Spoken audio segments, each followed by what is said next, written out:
sometimes I like it when I lose control. There's something in it that's so beautiful.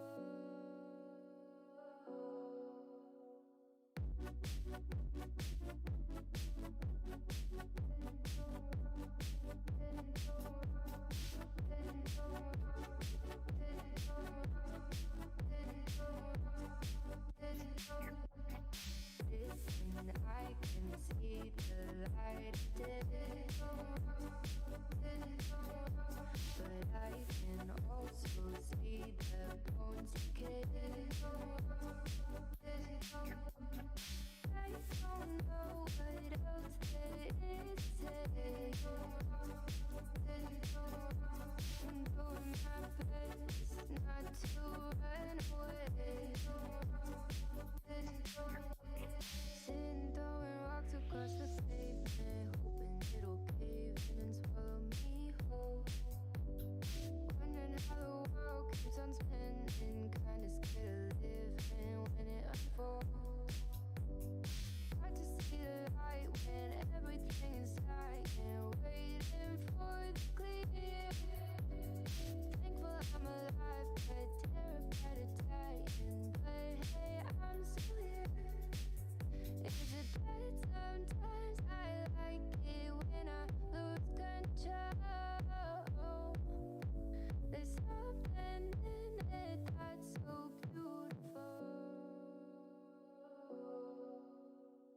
Listen, I can see the light today, but I can also see the bones decay. I don't know what else there is today. I'm doing my best not to run away.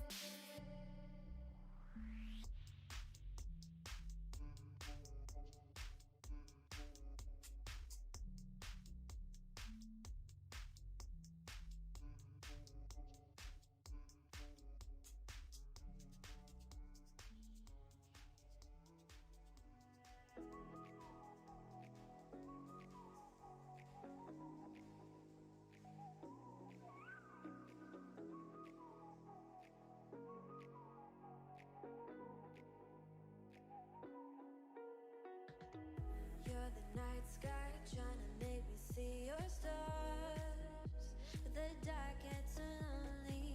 Now I see violet, I can feel silence. And the dark's all that I see when your stars have burnt out and your heart makes no sound.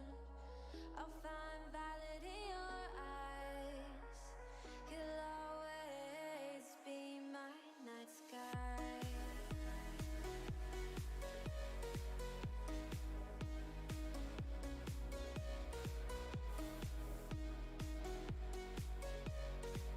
You'll always be my night sky.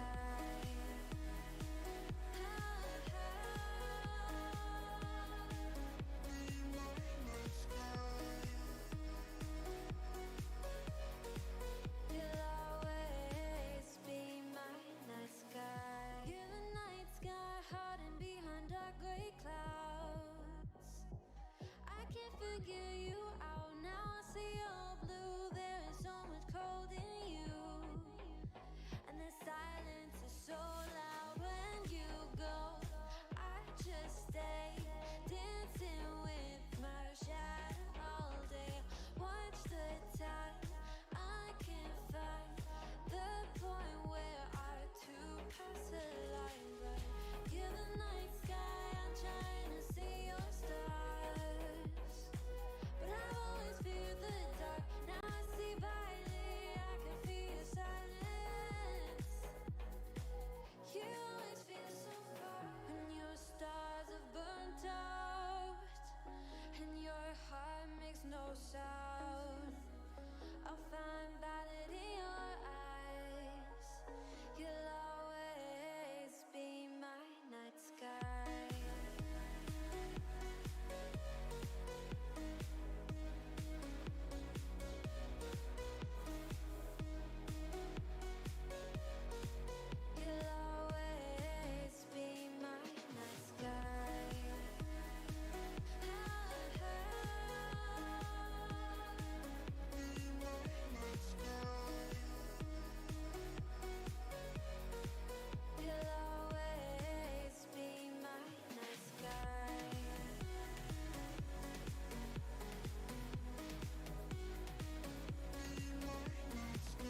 this gravity, it keeps bringing me down. I can't breathe and I don't wanna die. Can we stop this gravity? 'Cause I don't wanna say goodbye.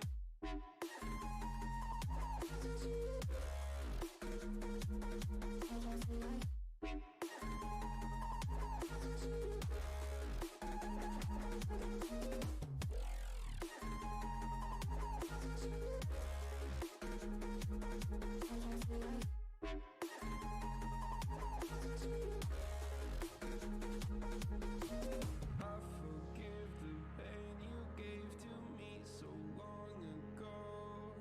Sleepless nights I laid awake just begging to let go.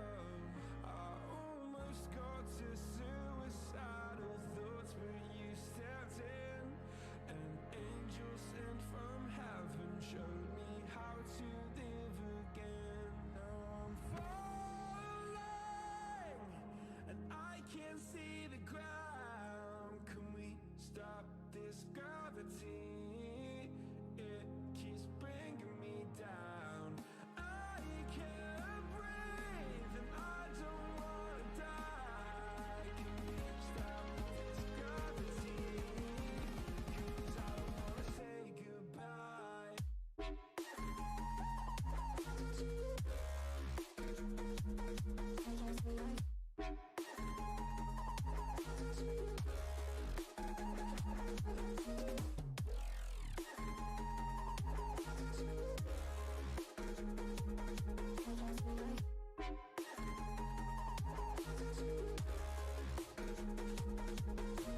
My love, I'm gone. I need to be strong. The darkness had tried to swallow me. Some things I fall, but I hear your call. I pray I don't hit the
Jazz! Jazz! Jazz? Anybody? Jazz? Oh, that better? That worse? Jazz? Jazz frustrates me because my brain already thinks like that, so I don't need bizarreness externally either. No jazz. That's okay. I'm not putting jazz on. We had jazz on Monday. Like to keep things fresh. Brethren. More like Hugh jazz. What about lo-fi jazz? Maybe. The problem is, like, it takes forever to find that sort of stuff. Or just lo-fi. Maybe. Maybe. We'll see. I do have a lo-fi mix. Hello, by the way. How's everybody doing? I do have a lo-fi mix. I can't remember where I put it, though. So... And I don't like to play directly off YouTube because the internet buggers up with the stream when I do it because of all the bandwidth. Let's have a look and see if I can find it. I think it's in business. Twitch. Norfolk and I'm not in Norfolk anymore. Keep up with the times. I've not lived in Norfolk for like 5 years. Lo-fi. Lo-fi, I don't know how you fucking say it. I don't know where you are anymore. That's fine. Neither do I most of the time. Don't worry about it.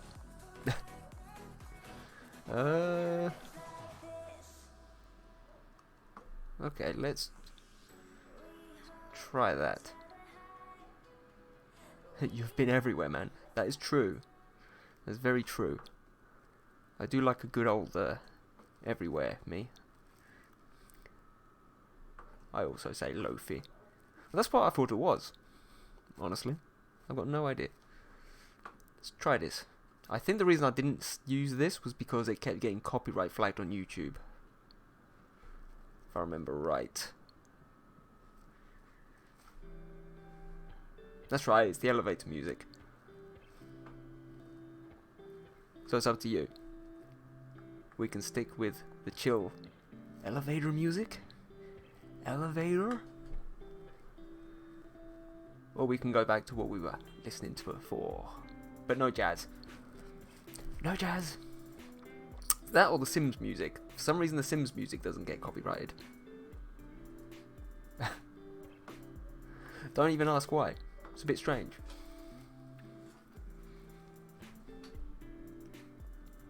Who else is here? Lacuna, I know you're in here. You can't hide from me. You cannot hide from me, I see you. You're in the number. There. Definitely didn't just wake up. I've not been talking to you for 5 minutes.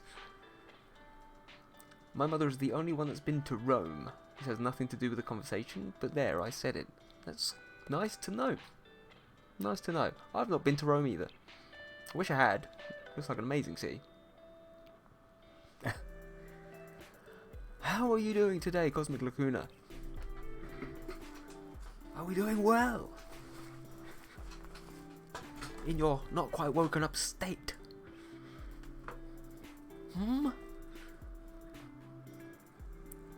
I have a fat cat laying on me. Sounds legit. First world problems, right? She went roaming to Rome, she did. You know why they call it a Roman nose? Because it's roaming all over her face. Ha, ha. Yeah, I definitely stole that from my dad. Dad joke. What do you want from me? That's such an old Norfolk joke, I swear. But I finished 2 pieces last night, stayed up a little too late. You do you. If you're happy, you do you. There is, in fact, a number 4 in here as well. Who's the number 4? Do I call them out? Or do I start drawing? Because that's, you know, what we're actually here for. Not just to listen to me babbling about Rome for some reason, because Apple told me to, I think.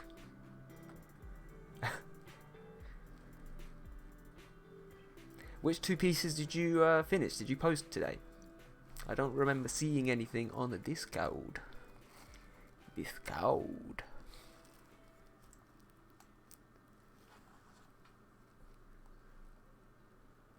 Silence.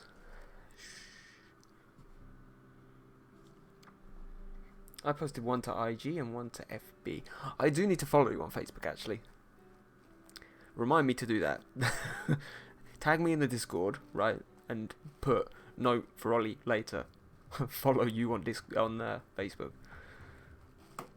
Because I got mine as well. I'll post both of them to Discord when my cat lets me get out. That sounds about right. That sounds about right. Now, shall we get to it? Switch over to full screen. So, just like last week, we were drawing Revan.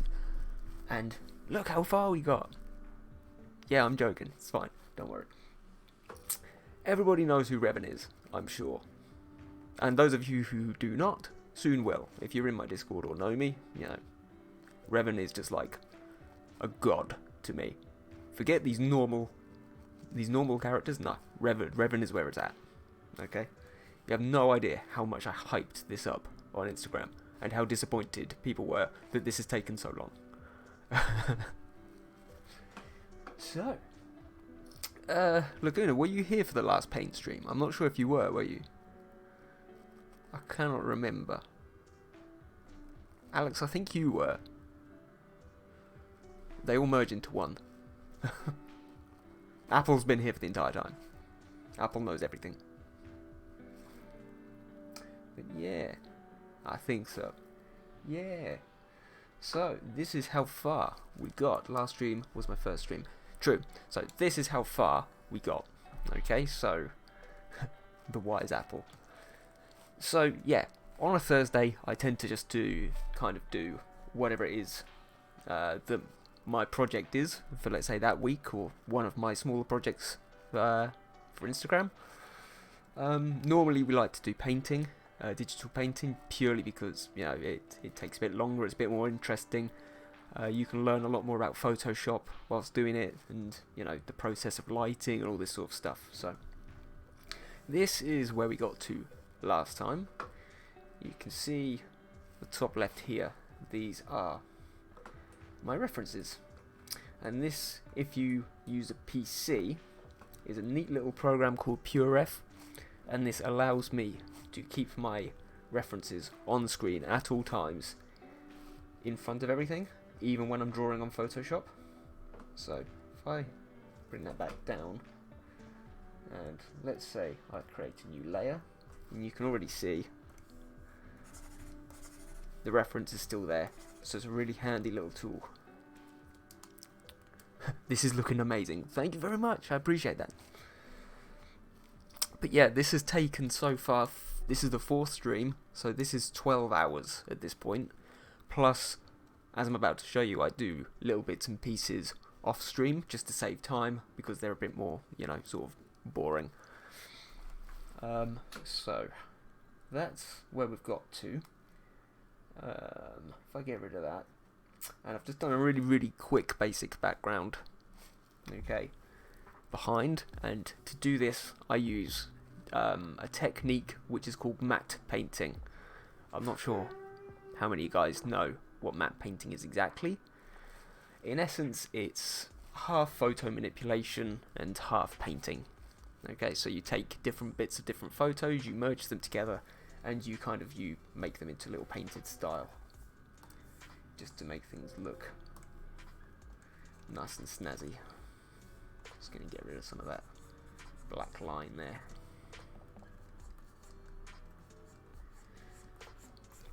But you can make really, really cool looking backgrounds by doing this. If you head back onto my Instagram at some point, which I can actually up and bring up for us in a second.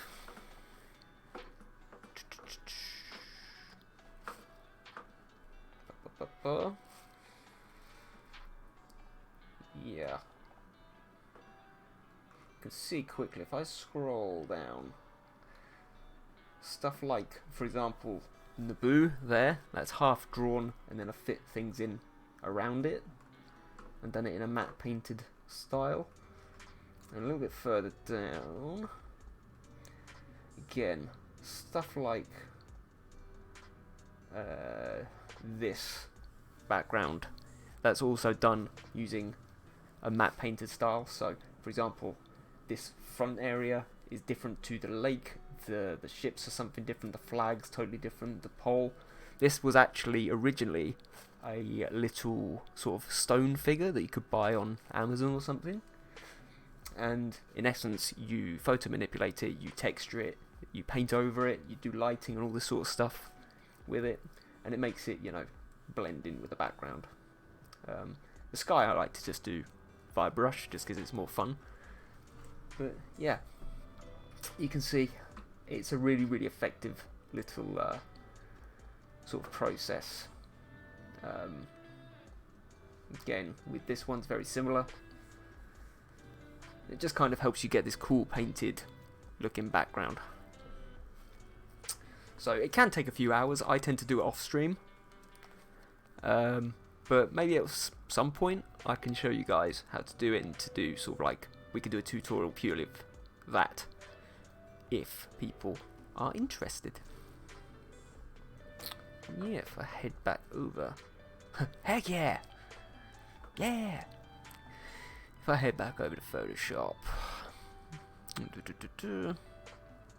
There we go. So yeah, this is just a quick photo manipulated and painted background. Alright. And when you put it together, it looks kind of cool. Alright. Now, I often like to do little kind of tricks like this for my backgrounds for these big pieces, because obviously the character is the focus. That's where you put all of your energy, all these hours work. So honestly, I don't want the background to stand out too much, and I don't want it to, you know, be ridiculously detailed. Alright, which is why, again, I've kind of left it a bit rough, just for that little bit of contrast. But we can go ahead and we can play with some lighting and stuff on it a bit later. But yeah, actually it was I think it was a Ross Draws tutorial. He's got a really good tutorial on YouTube, and it's all about character design. And it goes through each, I think it's like 6 videos long, each one's about 20 odd minutes, and he goes through step by step his process of creating a character for his portfolio. And you have like initial designs, backgrounds, all this kind of stuff, as well as a finished piece. And it's a really, really good way. It's a really, really good series. It's got lots of detailed information on it, and you can pick up little tips and tricks like that. Sorry it wasn't a long stop, but I've got to do basic household chore I've neglected to do as long as possible. Hope to hop on back after. No problem, Alex. Also, my art's cool as fuck. Thank you very much, appreciate it, and thanks for dropping by. If you can come back later, great, but don't worry if not, it's all cool. It's all cool. But yeah, for the guys who are interested, definitely go and check that out. I can actually link it in the Discord for you a bit later if you want. Take care, dude. See you later. But for now, we can see we've gone through quite a few stages. Okay? So, in fact, what I will do, just because you weren't here, and I'm pretty sure Apple wasn't here for all of it, I'm just going to go through the various different stages which we've been through. If it's still here, hopefully it is. There we go. Okay, so in essence, I start off with a quick little sketch like that. Okay, super messy, and this is why even when people tell me to post sketch works and stuff, I tend not to, because they are absolutely goddamn dire. Like ridiculously messy. But this is my main starting point. Okay, and even here, like you can kind of see. Start off with this. Okay, start building up that line work. I then like to fill the line work to make it slightly darker. Over the top of that, stage 2, I've done the hood and the cloak. Okay, and again, really dark colours. Okay, and what this allows me to do, as you're going to see in this next step, is add lots and lots of, you know, bits of light. Okay, so if I open this up, you can kind of see what I've done here. So I've not taken up to bright white, but I haven't put in some greys. Alright, and that helps you to build the form up from scratch. So for a quick example, I'm just going to take, normally I would do this with a hard brush personally, because I just like that style. I'm going to put it to, say, grey about there-ish, kind of just under mid-tone. I like to keep the opacity nice and low, about 18 to 25 is the max you're going to want. And then you can just start filling in those areas with bits of light wherever you want to. So, for example, if the light is coming from this kind of angle, I'd do it there, and let's say potentially there as well, and start to make those areas nice and light. And then I can colour pick from those areas and start to slowly blend it in, which starts to kind of build that form from the dark shades up to the light. You can see already very slowly we're beginning to get some nice shape in there. So that's what I do. I end up with something like that, which is super cool. And then finally, once it's all blended and I go really into detail with it, you can see I end up with something which looks kind of like this. Okay, so these paintings I always tend to go for grayscale, and from there you can see I've gone even further. I've edited some bits and pieces as well. This one I have then gone ahead and used a soft brush, and again I'll just briefly show you. Create a new layer. I've used a soft brush, quite big, on a very low opacity. Oop, that's not a soft brush. And again, can kind of just get rid of some of those areas of hard in order to put the light in. Again, a bit like that. But I always like to keep in that original sort of hard brush texture. Okay, just because it adds that little bit of texture naturally, and that almost that painterly style. So keep on doing that, you'll end up with something which looks kind of like this. And then slowly,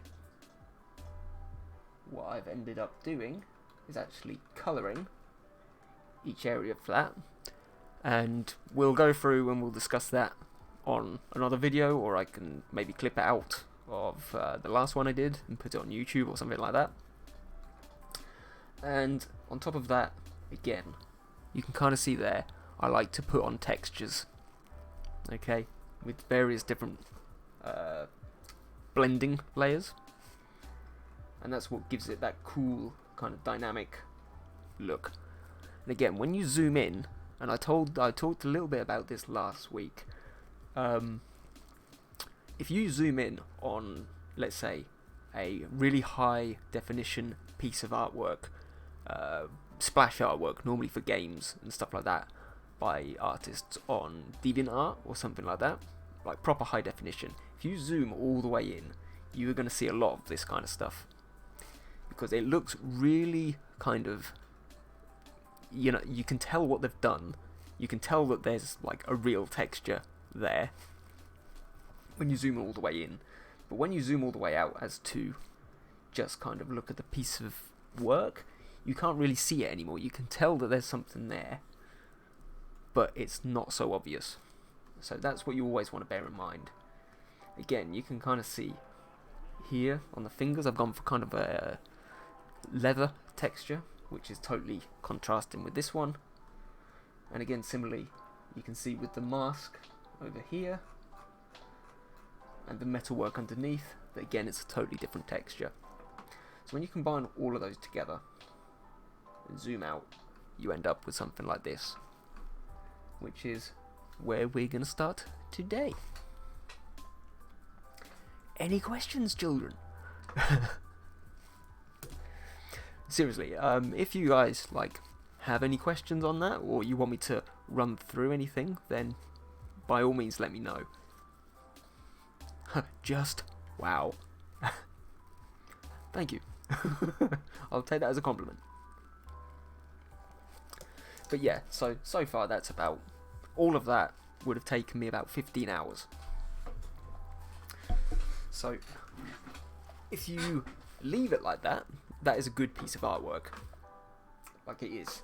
So I could, and a lot of artists could, just leave it like that, post it on Instagram like that, or DeviantArt, or wherever you're going to put it, and that would be fine. Like that would be considered a pretty good piece of work. What I like to do is I like to then add a little bit of depth, and again redo some of that little paint, sort of that painterly style on it, by adding some highlights with a white brush, and also then adding even more lighting and flare to the piece, adding smoke effects.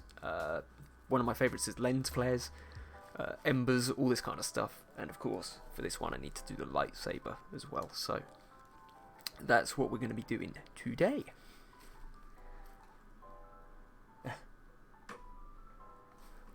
I love how the chat is just totally silent, just like, whoa, that's a lot of steps. So yeah, I'm probably going to go back and I'm going to go to a hard brush, but I'm going to tone it down slightly just so that it's not fully harsh. So maybe about 80 to 85. Let's go with that. Bring it all the way down. Again, you can kind of see in some of these areas, it's kind of still there. But you really want to kind of build up some of that shape. So at this point, I'm gonna make it even smaller actually. Build up some of those edges. The stream paused for like 10 minutes and I didn't even realise it. What? What do you mean it paused? What did you do? You miss me? Just describe all that. I'm not describing it again. You can go back and watch again on YouTube. It's a lot more steps than I can do. I can certainly take notes. Yeah, why not? Why not? Because again, like, this whole thing and the whole art hub in general is just there for us to learn from each other.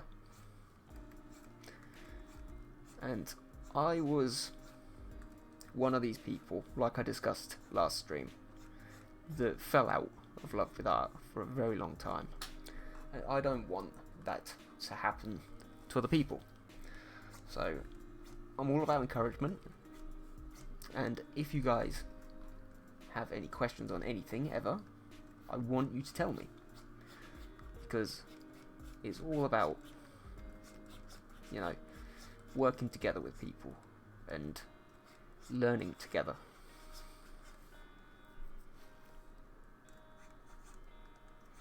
Again, you can see all the time I'm just going to be kind of picking colours and blending them.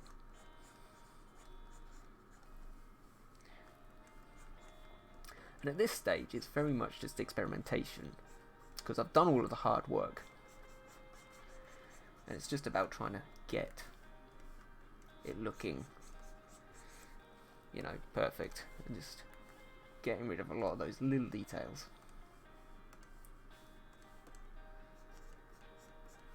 What's gone on there? So that's actually in behind. So what I'm going to do in this situation is I'm going to duplicate this entire thing, so I've got two Revans. I'm going to put this one all the way to the back, the bottom, just in case I need it again, and I'm going to go ahead and merge this one, because that will then allow me to get little areas like this and just neaten stuff up a bit. So yeah, guys, are we working on anything tonight, today, whatever it is that you wherever you are, whatever time it is? Pretty sure apples should be in school.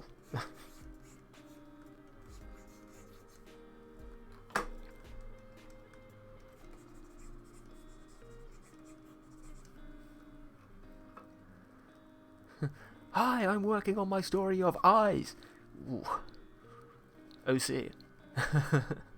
I may try some watercolor today after why not? Go for it. Experiment. Have fun. Alison, I'm not going to discuss the eyes story. Just know, everybody, it's all about eyes. And potentially a massive nose. I can't be sure. But it's all good.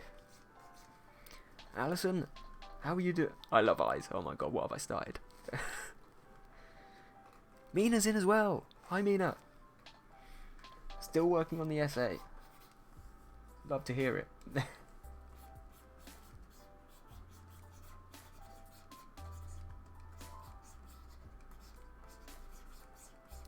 But yeah, to all of you guys who missed my massive ramble about all of the stages that I've already gone through on this, tough luck, I'm not saying it again.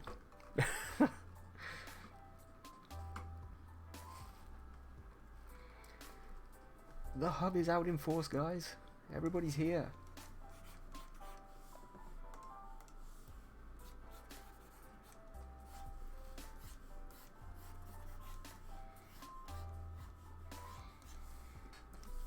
Again, the great part of this is if I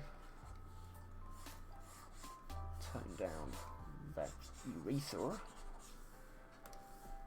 it's just about going around, just playing and blending again, because again, sometimes when you've just done those kind of, you know, Photoshop effects things, it doesn't really look like a painting, so I always like to go ahead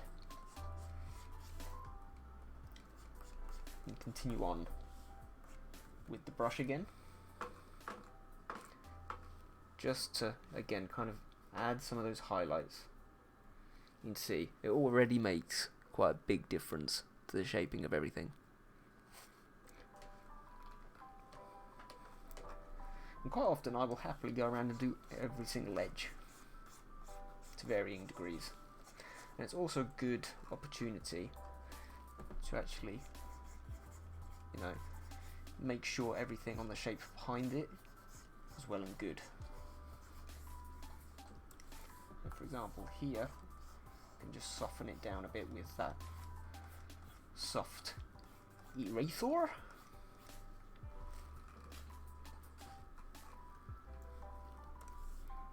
Alison, how many words are you in now, by the way? I suppose Mina, I could ask you the same question.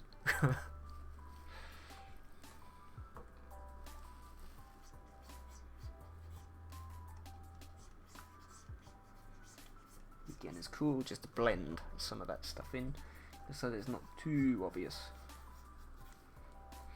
What was the question?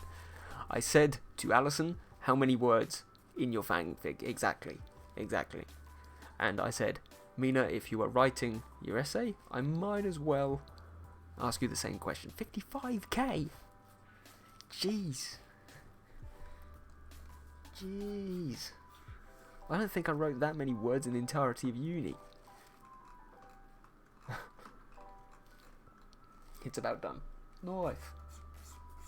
I look forward to being absolutely disgusted by it.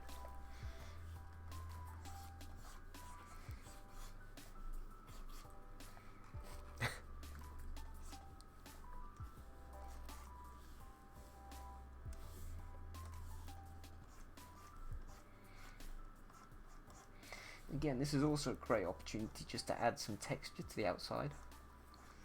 So just with those little flicks of the brush, you can find you can add a lot of shape and dynamism. And of course, I've actually done it on the wrong layer, but it's fine. No problem. Because, fortunately, I'm quite happy with it.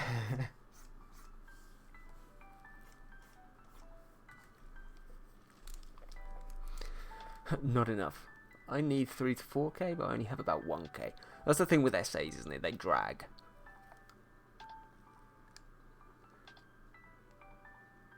There is a CH that is off limits for younglings, but only 1 chapter. I'm assuming, yeah, okay, chapter. There's only 1 CH. Only 1.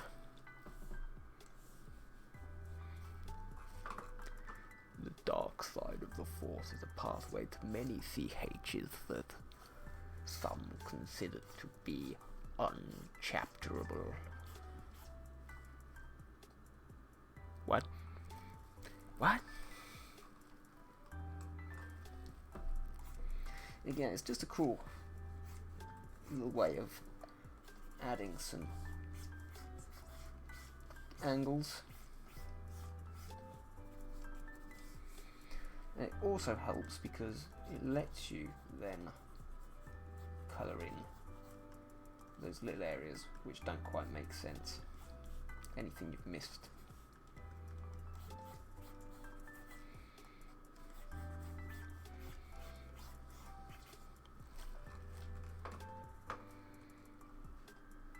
And again, I'm working on the wrong layer.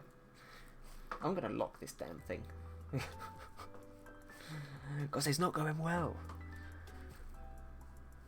So we're like, how long are we into the stream? We're half an hour into the stream and I've already used the wrong layer like 4 times. Ollie, can you tell me about whips in Star Wars unrelated to any of chapters? You mean as in the light whip?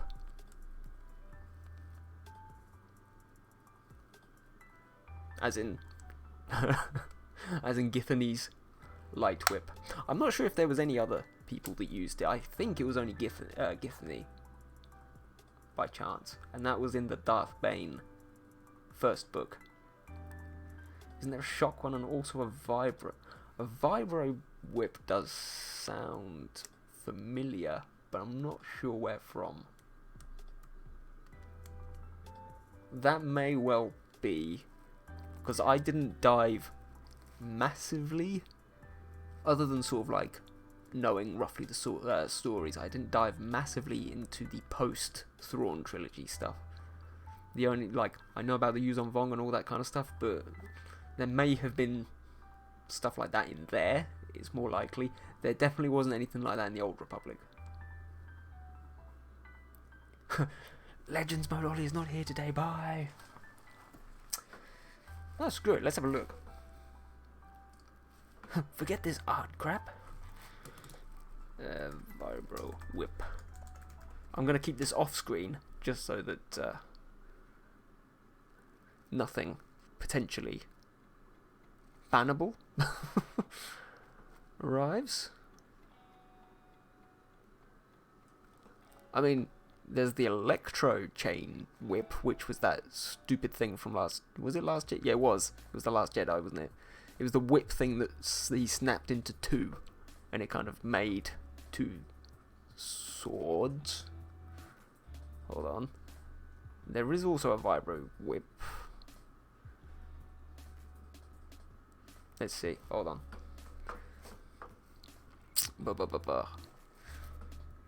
So we've got this thing,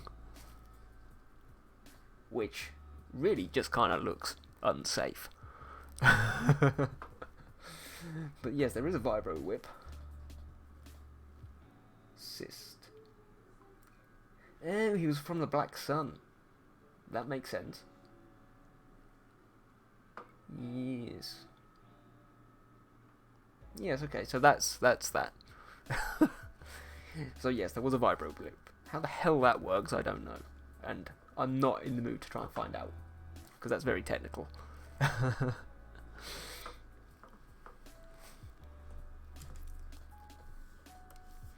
But yes, guys who are not from the Discord, get used to us having little tangents like that. Because you should have seen how much how deeply I went into that flipping Twi'lek thing. Was that yesterday? I think it was yesterday. Man, I was in my prime writing that essay.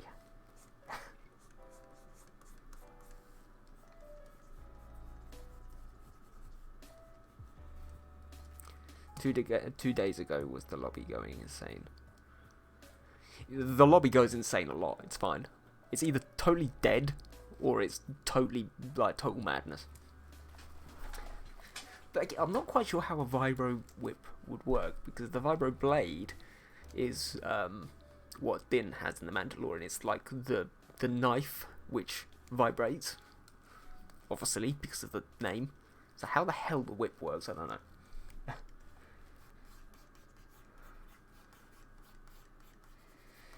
You'll have to ask. I don't know. I'm sure Mr. Filoni would know. He has an Instagram.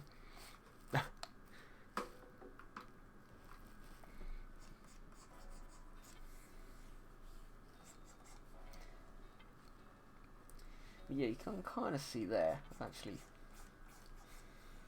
actually going to make that shape a little bit bigger, purely because it's not quite as solid as that one there. So again, this is a nice excuse when going around with these little highlights, just to add that shape back, which you've kind of lost in the colouring process.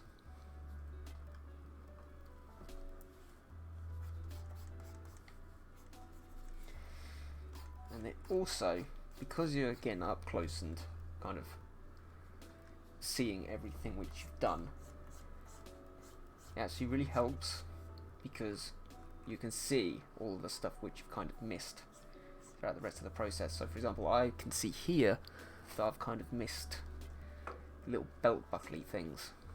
I'm going to do them slightly differently, but I can always add those in right at the end. And again, this is a great tip for hands as well, because they really help. This sort of rim lighting technique really helps pull them in to the forefront.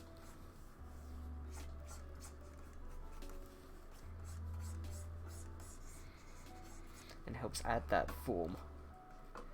Again, you can kind of see there, looking very flat, and then suddenly just those few lines really make them pop.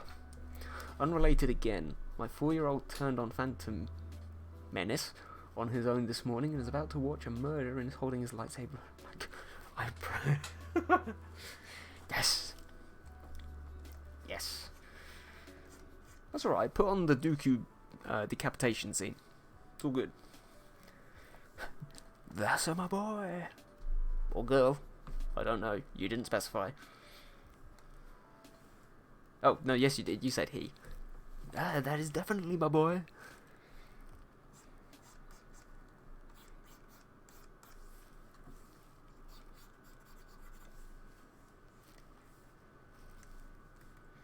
Again, it's cool just to put these little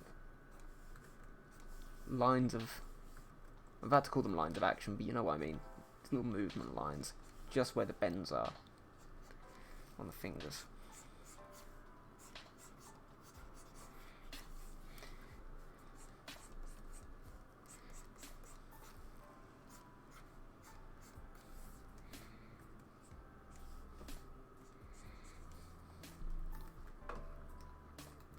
If there's anything that you don't like, just go ahead and get rid. So, I'm actually going to make that even softer. Let's tone down the opacity a bit. Again, that's why, for me when painting, the eraser tool is really powerful, because if you turn down that opacity just a bit, it means that you don't get rid of the entire line, but you can get rid of enough of it so that it no longer stands out quite as much.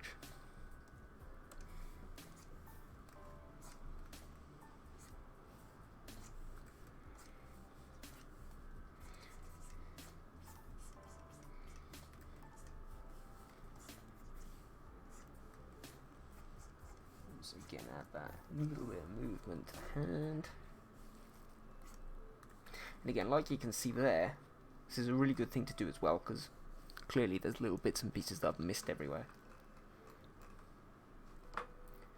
Again, you can kind of see the difference of what I'm going for. And of course underneath, if you want to, you can always go ahead and put some more shadow a bit later as well, which I may well do. So one of the things about hands is not just, obviously they're difficult to draw, but on top of that,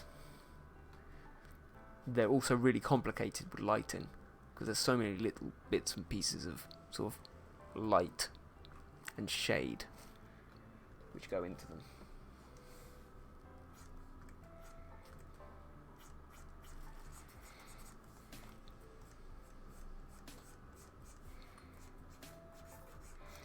Again, I like to go for a really bright white on stuff like metal, just to really make it pop. And I don't always go for every single area on the metal either. I like just to tend to make sure that in order to get kind of like a real sense of dynamism with the shape, that I put that bright white line next to the darkest area underneath, because again it really helps it stand out. See, literally just that one line there, if you just look at that, when it's gone, it looks good, but then it just totally pops. It really makes it pop. It does, and that's the thing about understanding contrast, right? Is that you want to put, especially with little finicky bits like this. I love that word, finicky. Cue all of the Americans in the chat to laugh at me. But putting those bright whites next to those really dark areas, never full white and never full black, but it really does add that sort of popping feel.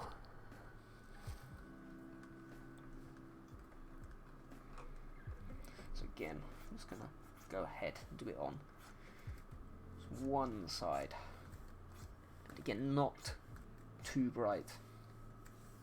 In fact, that's not correct. I need to, comes around there, doesn't it? And then I can just colour that dark area in there. A little bit more light.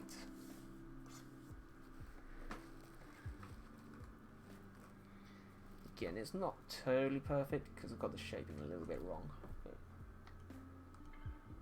you can see what I'm trying to go for.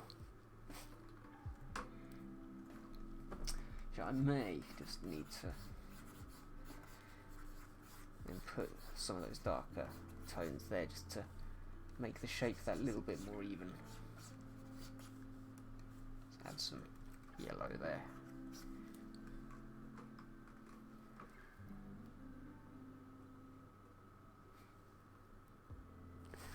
Again, it's like a lot of people are scared of zooming and checking to make sure everything's good. For me, 100%, like, it doesn't matter how shitty you look whilst you're doing it, for God's sake, zoom on your piece, like constantly, zoom in and out, because it's no good going into ridiculous amount of details. For example, doing all of these lines, just to then look at it once you've done them all and find that something's too light or something's too dark, and having to really, almost really struggling to get it to look right.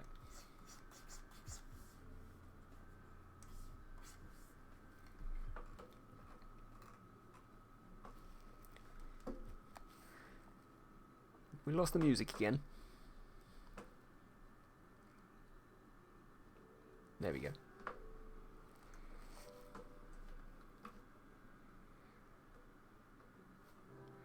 And it also kind of reaffirms to you that you're actually doing things which are worth it.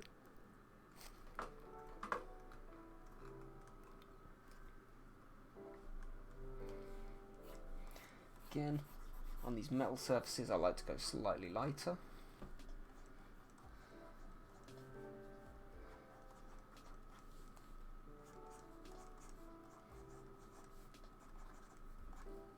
Again, you can see I don't do it so that, let's say, I always leave a gap in between each area. Alright, so instead of kind of going like that, I kind of try just to sketch out on top of each little area. Actually, that doesn't need to be quite so light, so I'm going to tone that down.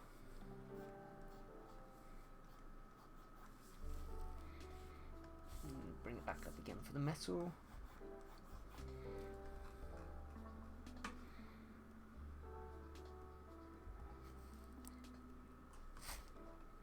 Again, you can see just those little bits of white. I'm going to turn them down a little bit. The trusty eraser. Just those little tiny touches of rim lighting add so much, especially here because they're rounded. They add a lot of roundedness to the piece and a lot of shine to the armor.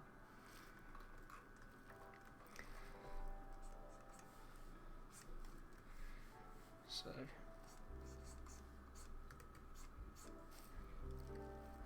the Artfish, how's it going? How's it going? Denise, welcome to the stream. How are you doing today? How was your drive back from, I'm assuming, work?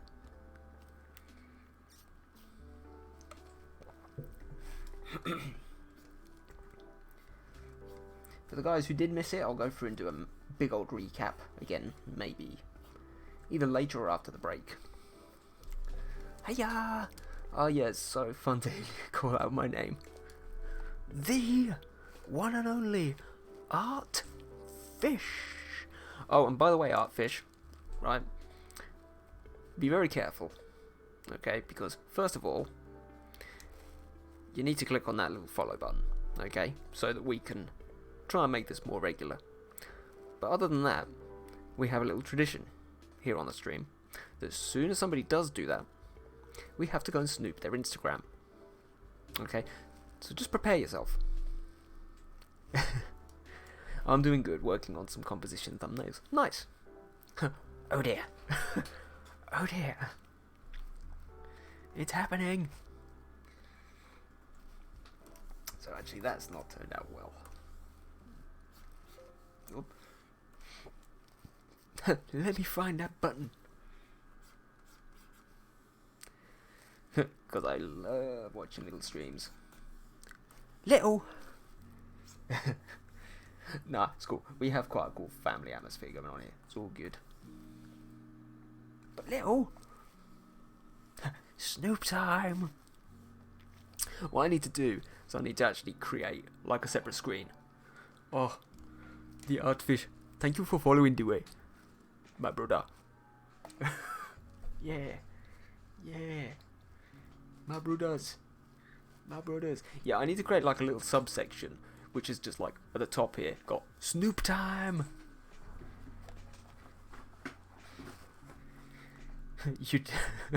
You deserve it so much, my lady.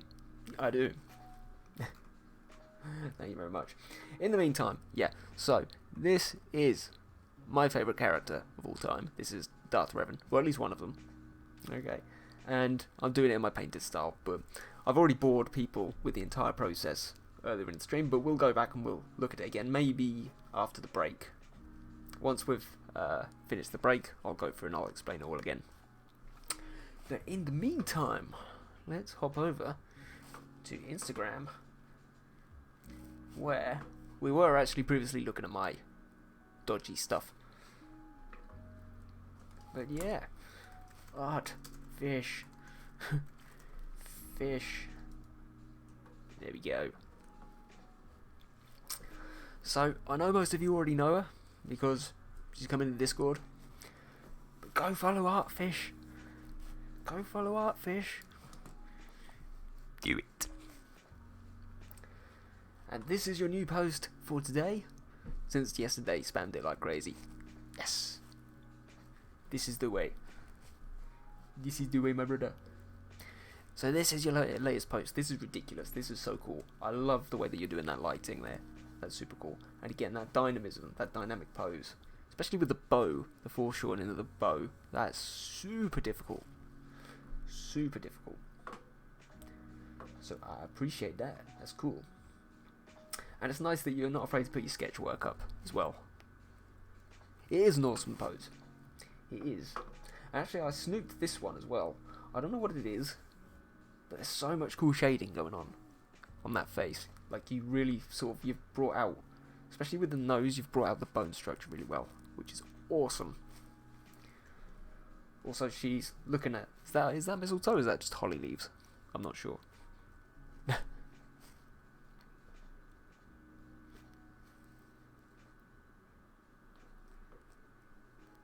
Heard you saying that bow is super difficult, and I was laughing so hard because I literally had no idea what I was doing. It is mistletoe. Alright, cool. So who's she snogging? Did she have a good Christmas? Did she end up in Alison's perfectly safe for younglings story? Well, that's the mystery. That is the mystery. Let's look on the next slide. No. I mean, they could. I know it's technically the same person, but they're also kind of different. We're not one to judge. She's like thinking of something and you can fill it in on your own. I wonder what mistletoe tastes like. That's what she's thinking. Yeah, don't ask. What? But yeah, you've got some super cool stuff here. This one's cool as well. Why haven't I liked this? Here, have a like. In fact, let's have a comment as well. I like this one too. Love from Ollie on the stream. Fire.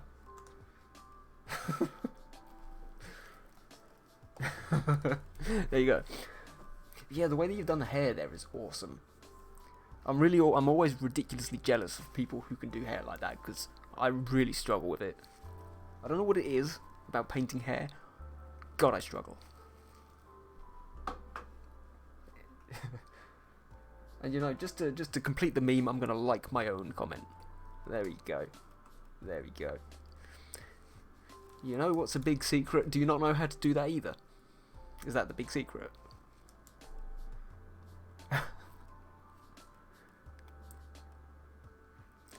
It's basically a big shape, and then like do the shading, but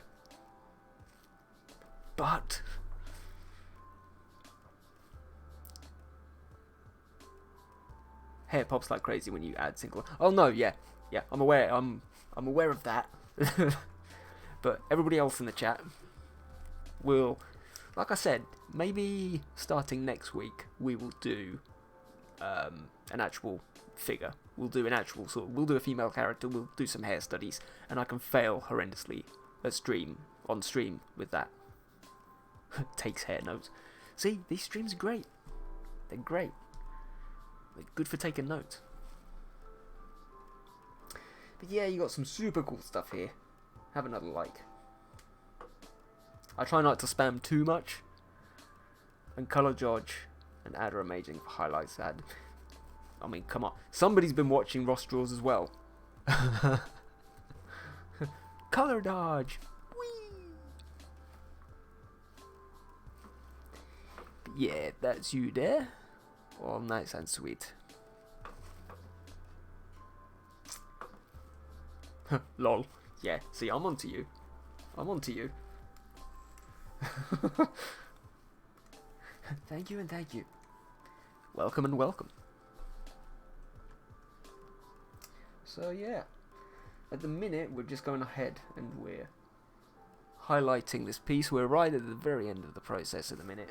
So I'm just adding these little extra touches And I'm doing a lot of rim lighting work today just to make everything pop nicely. It's a little bit too small.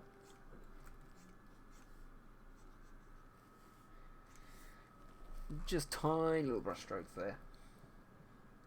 And again, you can see, look, if you, there's like 5 lines there. And the difference that it makes is absolutely, it's amazing. So yeah, lighting, people, learn it. Get your light on. It's just always cool as well, just to blend some of that colour in with the light, so it doesn't look too obnoxious in that place.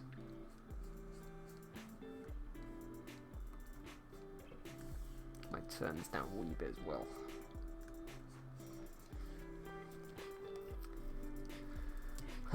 How long have you been drawing, Ollie? Is Ollie your real name? Ollie is my real name. It is my real name. We discussed this last week as well. I was drawing pretty much from the age of 2 until about 17, where I was actually studying it before uni. So the school system in the UK has this one kind of college-y aspects before I go on to do my bachelor's degree. So I studied up until that point. I was pretty good at it, but I lost a lot of confidence with it. A couple of tutors just killed me with it. Lots of the skateboard trick, yeah, exactly. Killed my confidence with it, and I didn't pick up a pen and paper or a pencil and paper for about 7 years. I certainly didn't do any digital art, didn't do any doodling, nothing like that. And then I got back into it about 3 years ago, where I was making YouTube videos for bartending at that point. And I was doing little animations and stuff, and I actually had an old USB drawing tablet, and I started just playing around with that, and it led to where I am today. So non-stop for about 3.5 years now.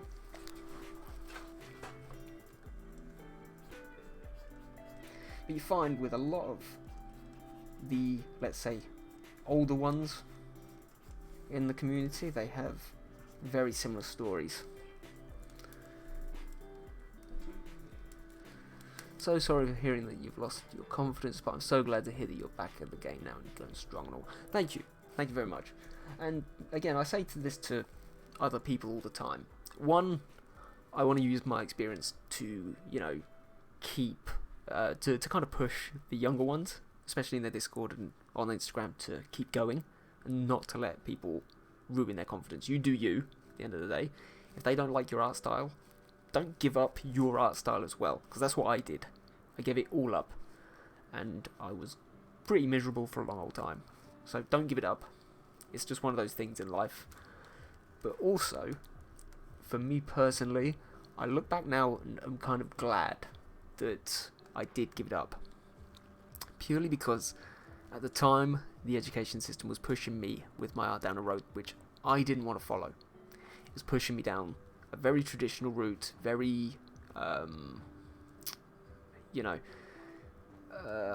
let's say very extreme views on stuff like cartoon drawings, all that kind of stuff. So my tutors were very blatant.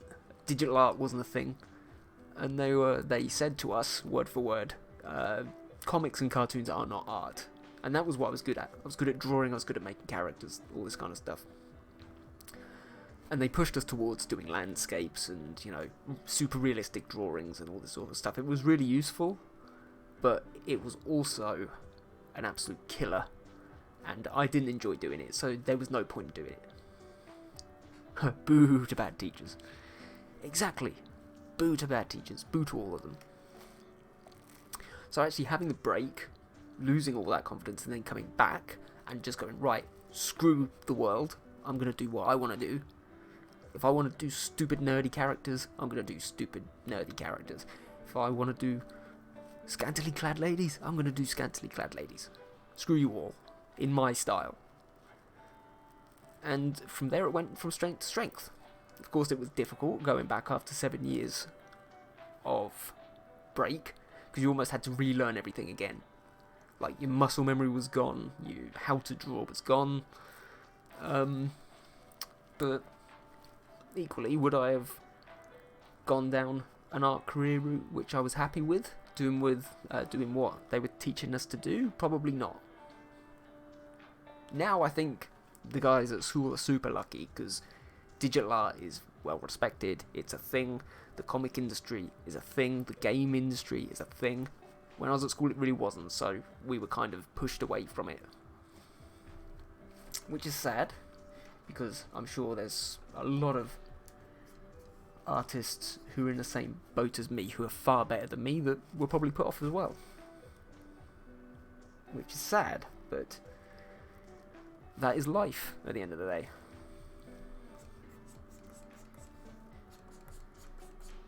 But for me, it's just important to come back stronger, and I love what I do now. Of course, the money's tough, and you don't get a lot from it, but we're slowly getting there.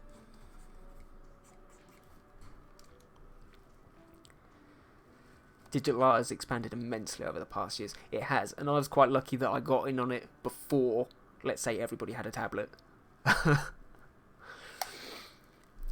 So I was planning to get to this stage 3-4 years ago, and just working to get to the stage where I'm at now for the last, let's say, 3-4 years.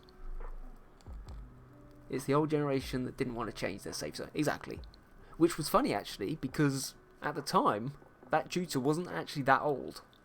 He must have been early 30s when I was a teenager. So he wasn't really that old. So you would have thought he would have been slightly more forward thinking. I never even knew digital art was a thing until like a year ago. Well, there you go. Again, I had a drawing tablet, but I think by the time I got it, my sort of motivation to use it had already gone, which was kind of sad. Again, with this, I'm just going to colour pick from the cape as well, just to get rid of some of these scrappy lines. Help really kind of distinguish that shape. Well, then he was a noob and didn't want to let go of what he had. But I don't know what he had. No, neither do I. But, you know what? You can hold on to that kind of stuff all your life and regret, or you can just kind of say, it is what it was, you know? What happened, happened, and I have to live on with what I've got now. Does anybody have any unpopular opinions? Probably. Why is noob censored? Is it? I'll tell you what, Twitch recently has gone through a massive wave of banning words. Because people get ridiculously offended by absolutely nothing nowadays. I'm not going to say the other word which recently got banned, because, okay, I'm a smaller streamer, but, you know, I still don't want to get in trouble with it. But it is the gentleman who is madly in love with a certain lady on the internet. That word's been banned, beginning with S.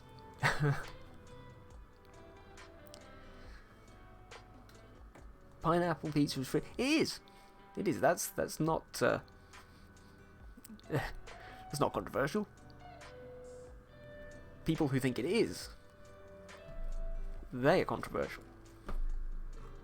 Who doesn't love a good Hawaiian pizza?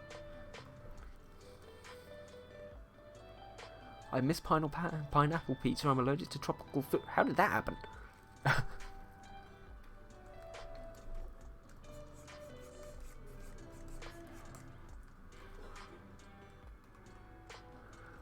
You'll eat all the good fruits for me. We will. We will.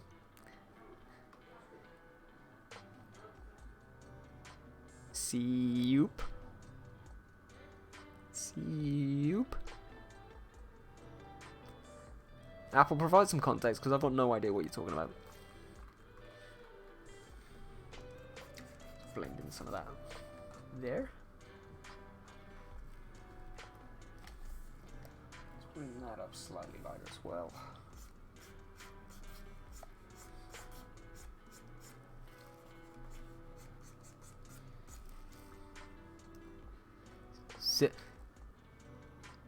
Simpleton? Yes, that's the one. That's the one. That is the one. That is the word.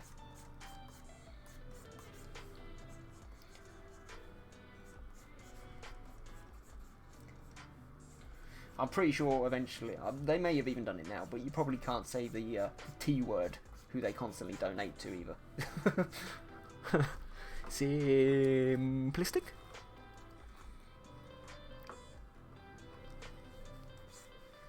Simplistic?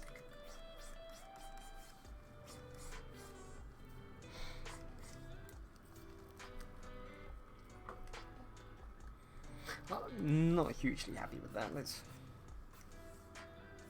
erase just a tad. There we go. Erase, people. Always erase. Always erase. I can just imagine now, Applehead is definitely just, you know, on an online dictionary, just trying to find words with the word simp.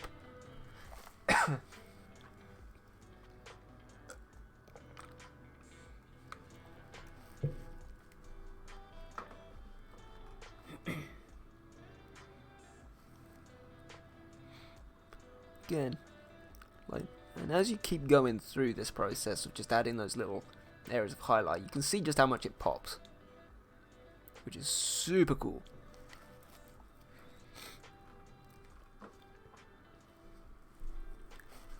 Oh, by the way, Artfish, are you working on anything? It's this evening for you as well, isn't it? You're an hour behind me, I believe. It's just about 8 PM there. He says, and then it's totally wrong. Let's make that slightly lighter.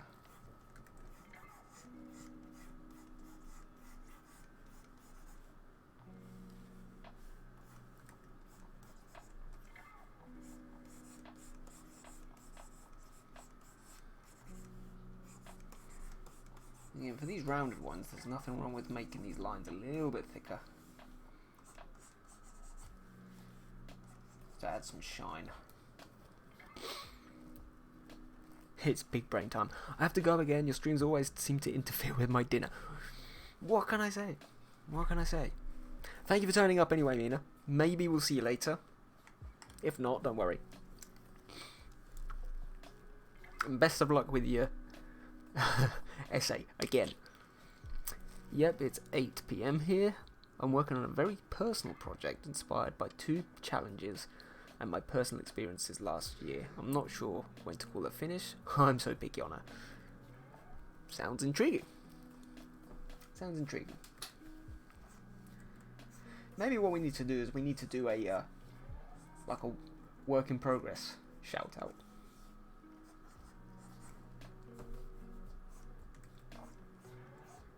So let's say people put their works in progress on the Discord whilst I'm streaming, and I can give y'all a little shout out. We can see what you're doing.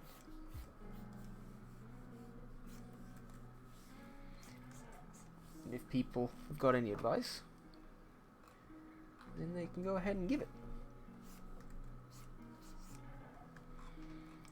Because again, I like to encourage people asking as many questions as they can, especially on the stream.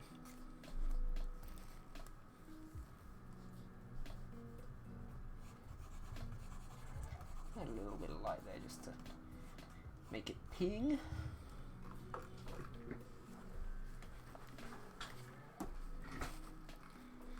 Is it painting? Is it drawing? What's going on? Similar style to the one that we looked at before, I'm assuming. Maybe add a few tiny bits of bright white here.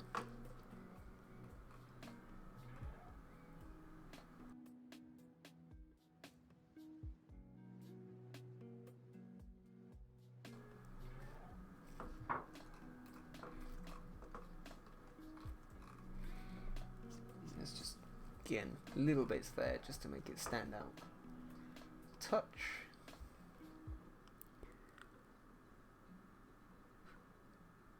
So already we're going pretty good. Pretty good. And again, one of the reasons, if you're looking at the reference, and I'll bring them up over here, you can see from the references they're all slightly different. Well, it's a little bit blurred, but the armor is always slightly different, so I'm kind of just going my own way with the tiny details. Just because I can. No, she's like a totally different style. She's very semi-realistic. Normal scales of the body, and I did a special light source. She's nothing like I've ever made. It's a 1 in 10,000 artwork. Why not? Why not?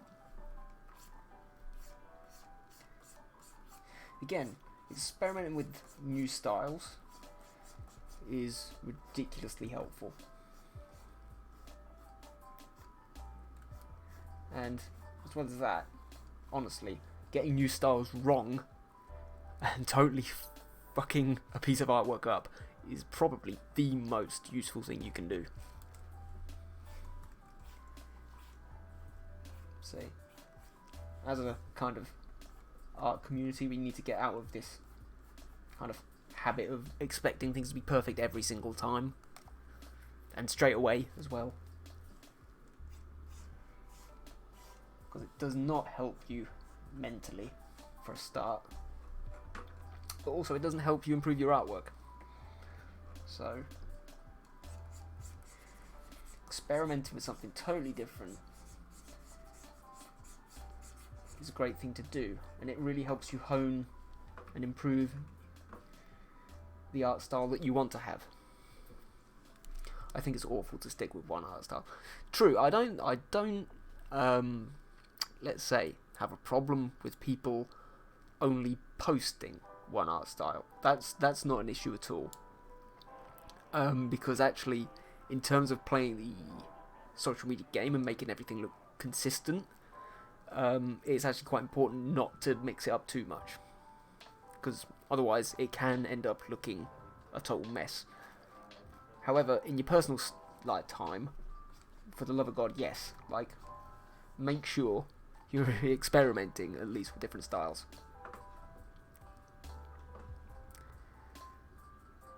I love to eventually put all the things I learned into a new one. No, true. And again, you can kind of see, right, that this is totally different to my normal art style. This is actually kind of, obviously this is Mina's from the other day. This is my normal art style. This is just how I tend to draw things, and it's how I've wanted to progress. But every so often, I do like to do a painted piece like I'm doing today. And just by doing that, you know, by doing these and learning how to do these artworks got better. And in the same way, by doing these and perfecting these, also, funnily enough, helped these get better. Like, my jump in painting style has been ridiculous. So, yeah, for God's sake, like, even if you don't post it, try and mix it up in your own free time. And that's what the hub's there for. Experiment about a bit, get feedback.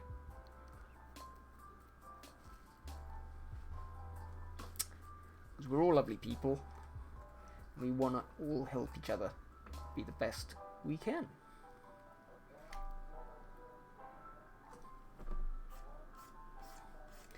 This is the way. Do you know the way, my Untitled brothers? My style is all over the place, but I just do what I do. I almost have a different art style for each medium. No, that's fine. That's perfectly fine. And again, I think we need to get out of this kind of mentality of that being, at least in your own mind, considered a bad thing, because it's not.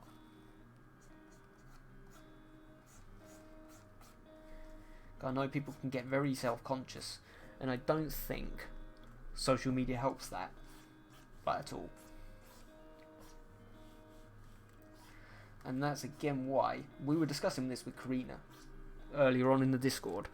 This is why I don't archive any posts, because it means that every now and again I can go back and just scroll all the way through, and you can see the progression from start to finish. You can see where I've experimented, all that kind of stuff, and you can actually see directly where that point of I've found my style, or styles, 2 styles, like, came. And again, maybe in 2 years' time, I might have a total renaissance, like things might have totally changed, but I can look back and go, okay, that's where it did change. What did I do in that situation to get to that point? What happened? And then you can redo it and do it again.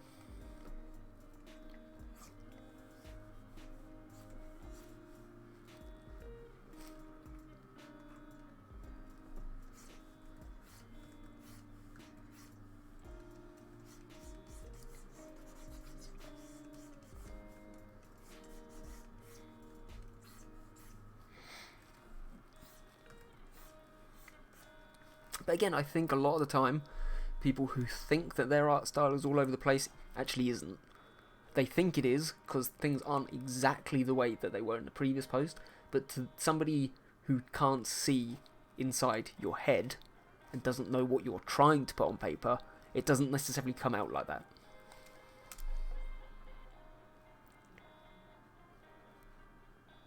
I have a piece of work that took over a year, and I started archiving my progress posts, and I wish I hadn't.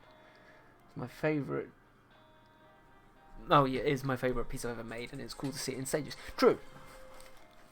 I mean, to be honest, I have lost, let's say, the progress pieces, as in, like... For example, I don't look at, like, sketches. I don't save sketches and all that kind of stuff, but... Yeah.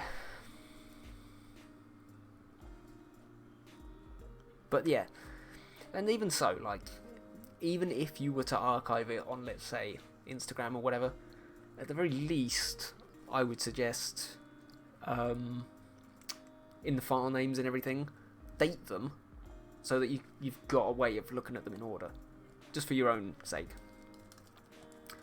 I've lost my masculine touch. Why? Have you been touching masculines? Apple, have you been touching masculines again?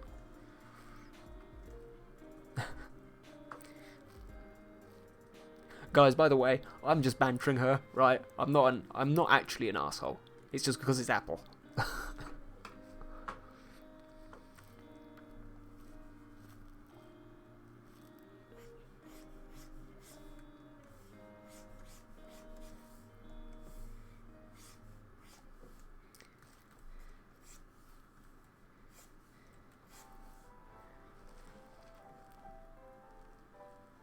I used to make muscly fantasy dudes, and now I can only draw female. That is a trap which everybody falls into. And I'm the worst for it as well.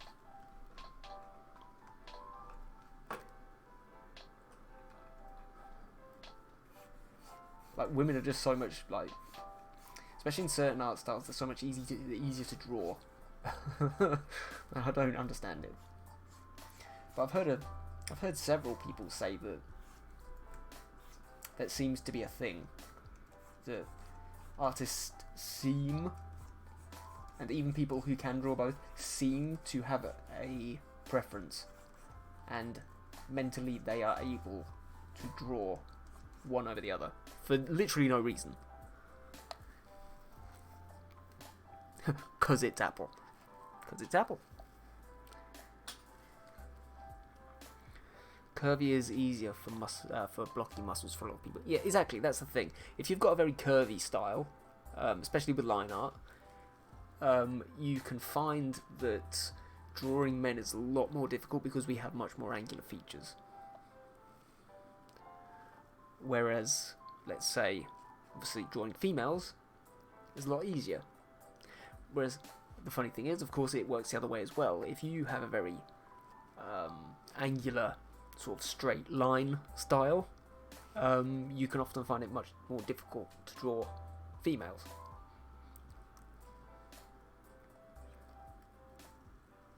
Just start with pointy things again. Apple, pointy instead of round. She's literally called Apple Head. I mean, that's pretty round in itself, isn't it? You can design any female the way you want. In the Insta Rebels chat, we had this whole thing about there being no men. Draw this in your style, and we agreed to draw men more, but... well, I mean, I'm kind of drawing a man now. Well, I am drawing a man now. But they always ended up in masks. If I tried to paint one, God knows. I figured out how to draw them finally after many years, but...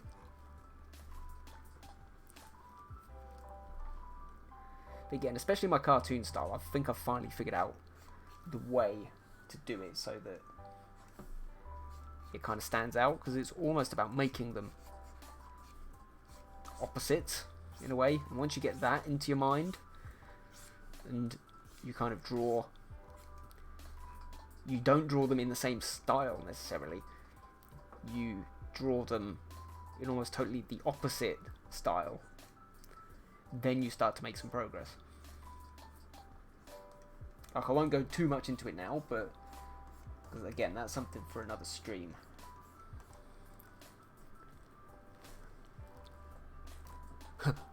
Masked men. It's true. I did Boba. Now I'm doing Revan. If I was to do Kylo, I'd definitely put him in the mask. What do you want from me? I draw what I want, not what you want.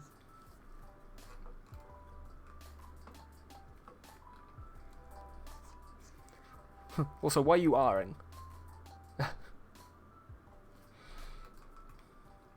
Or are you R-ing to Apple? That's okay.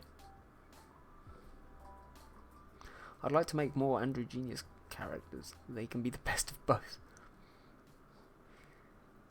Is anyone good with letter composition? Do you mean... draws Bowie only. When you mean letter composition, what do you mean? Like comic letter composition or what?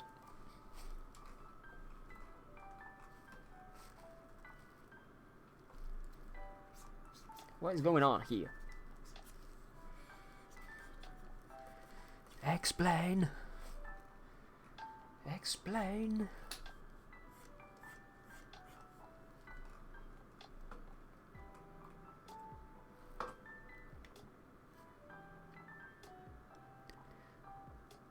And you can really see how much that's beginning to take shape now. No, like literal letter composition. For example, the letter N, and I'm supposed to make a thumbnail compass. Oh no, that stuff. No, God, that's complicated. I don't have time for that. I'm busy drawing scantily clad women and masked dudes.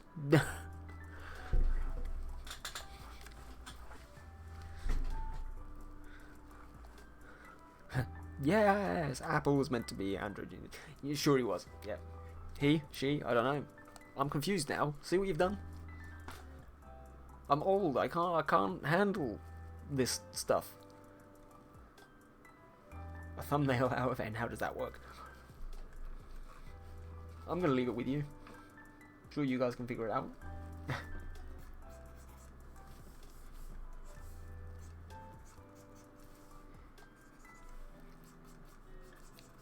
Again, it's always like, how to explain this? You always want to do your line art in a dark colour, but I tell you what, as soon as I started doing this kind of stuff with a white brush, it's made so much difference to my paintings. So as much as your brain tells you to do dark line art. For the love of God, don't. Don't let it win.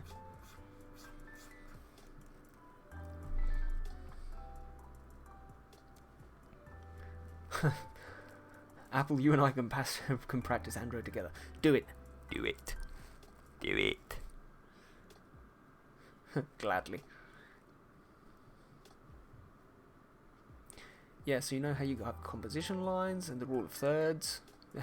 When you do those lines, you have intersections, which means it's a good point to make a focal point. God. This sounds like a complicated challenge. I know what you're talking about. Roughly. Because I've seen other artists doing it. It's not something for me. Just let me scantily clap my females, damn you. No judgment.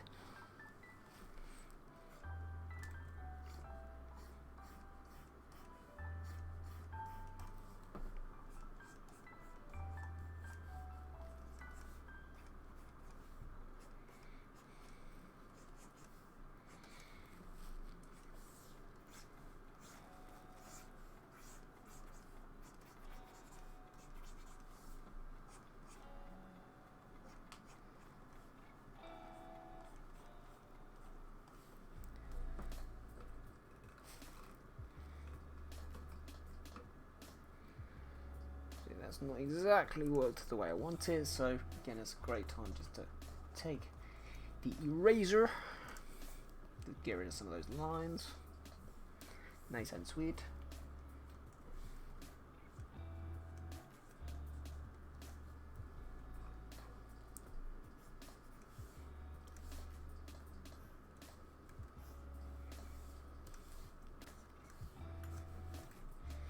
I always like to kind of do some of these corner edges quite bright as well. Almost as if that light is just pinging off the side of it.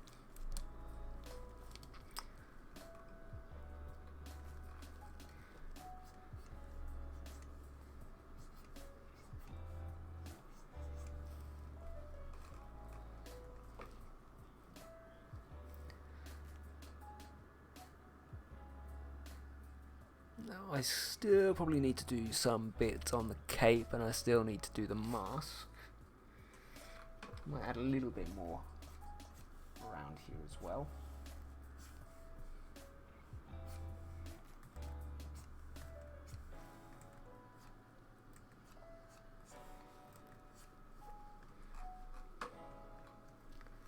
Let's turn it down a wee bit.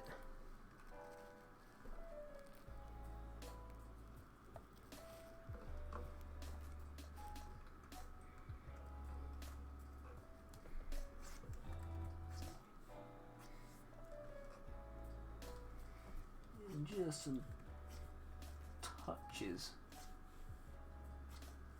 around the side there.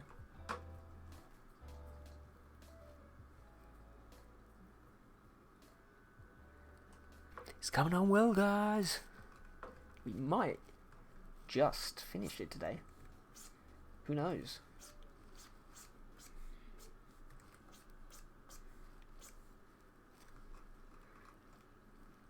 Again, I quite like, especially on things like the cape, just to do kind of roughish lines. And then go again with the eraser around them just a bit, just because it adds that texture to the outside of the cloak, whereas at the minute it kind of looks a bit flat.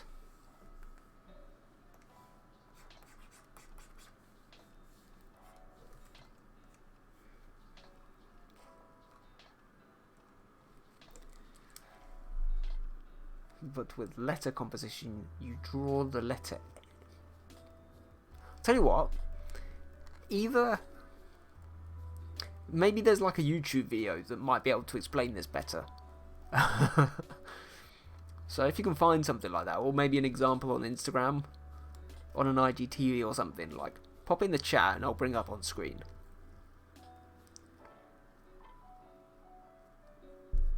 To show what you mean. Because I think I know what you're talking about, but you're now making me second guess myself.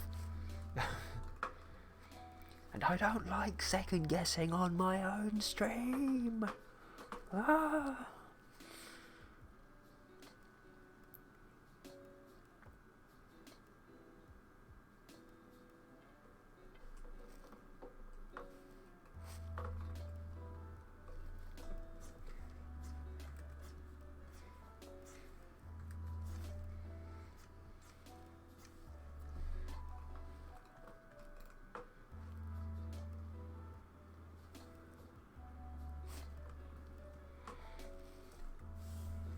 This is going to be a little bit darker.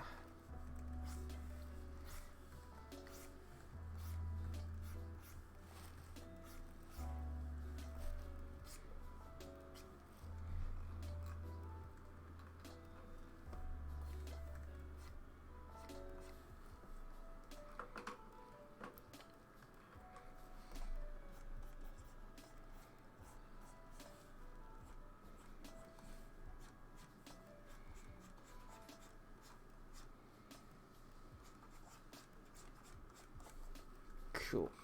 Just nice and soft around those edges. It's a little bit too bumpy. Just to make that a little bit clearer.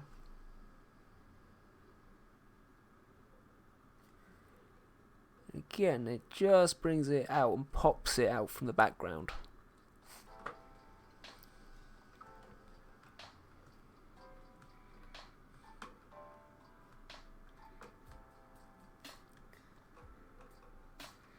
Finally, the mask. I'll probably do this a little bit lighter as well.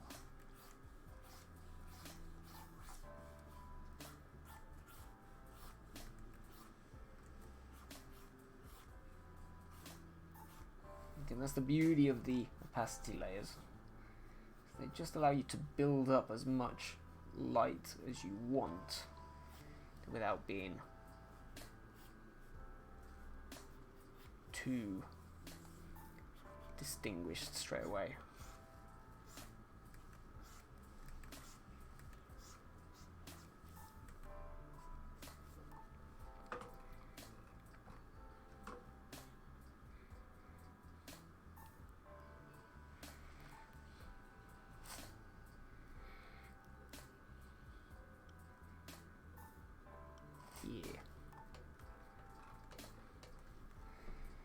Just a little bit on this side of the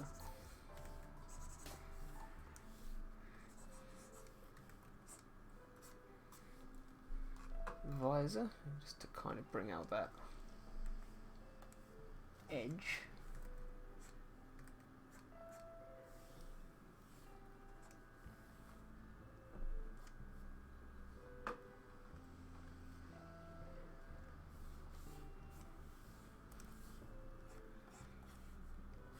Again, you really want to kind of go quite, especially on metal, go like do those white lines pretty bright. Gee, I can talk again. What did you do? What happened?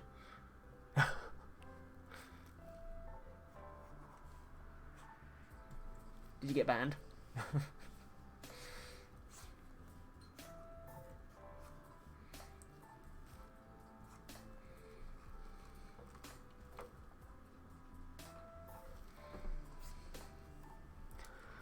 I'm sorry, I lost connection for about 5 minutes, so I didn't know what you guys were saying about the letter combo. Literally nothing.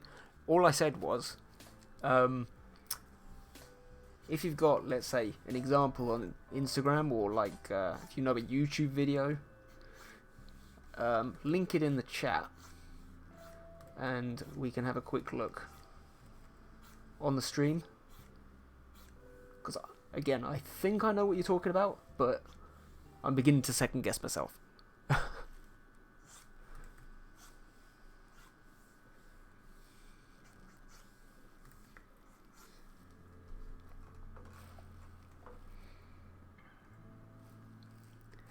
Let me check.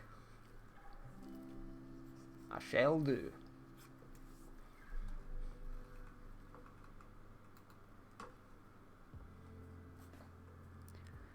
Again, those white lines really make that mask pop out from underneath the hood.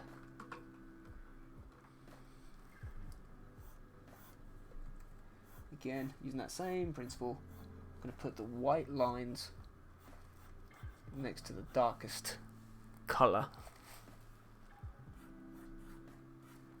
Have it fade out just as it continues around.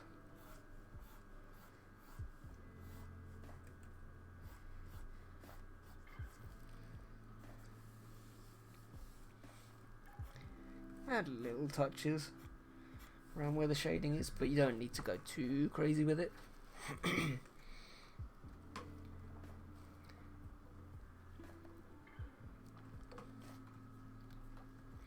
Again, just you can see what I'm trying to get to.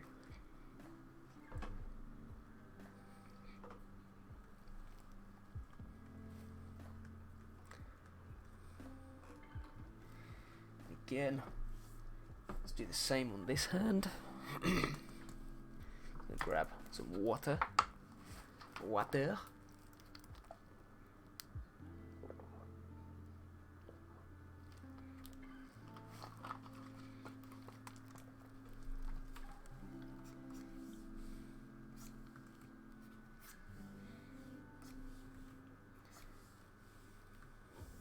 Might bring that down even more.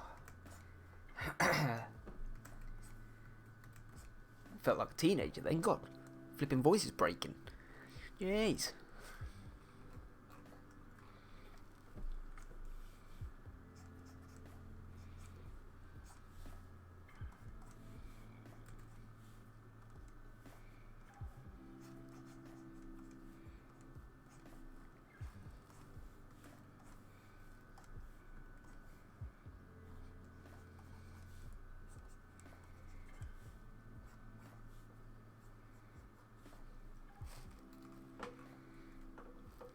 Again, just those lines.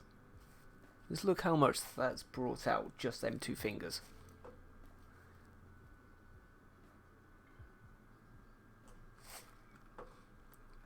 Because it's really helped add little bits of definition and make it look like it's moving.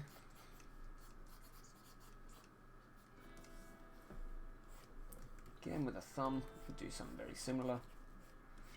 Need to be perfect, as long as you've got the shape roughly right.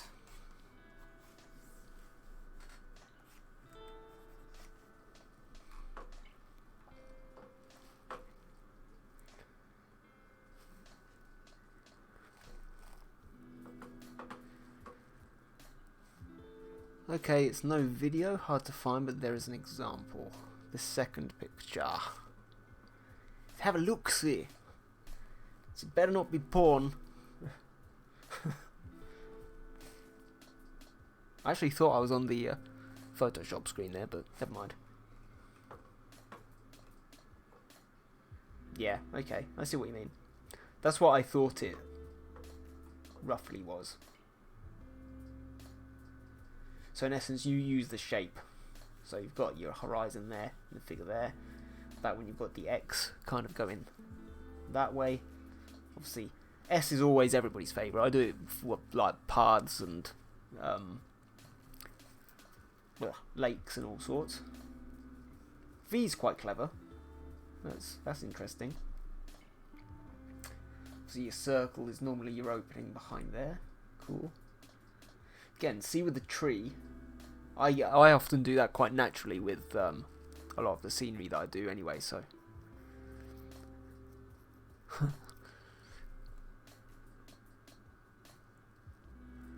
Oh god, I should have done research. Yeah, don't do that. Again, normally, I would make sure that I'm on just chatting whilst I do that, but you caught me out there completely. And Twitch, you don't see that. That's you know, that's perfectly fine. They're just perfectly clothed L-shaped woman. Yeah, nice and cool, nice and sweet. But that would be an interesting challenge that we could do. later in the year, maybe. Again, if people have got suggestions of any rooms or anything to add on the Discord, or any classes that they want to suggest, that kind of stuff, we've got an entire section where you can just request stuff, and we then put it to a vote to members of the voting team, so that people can say whether or not they're interested.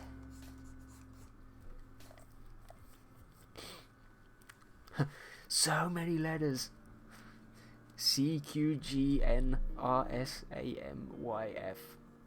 They're so freaking hard. Yep. Yep. That is quite the quite the mess you've got yourself there into there. I'm not gonna lie. Come on, Photoshop, wakey wakey. There we go. We lagging for some reason.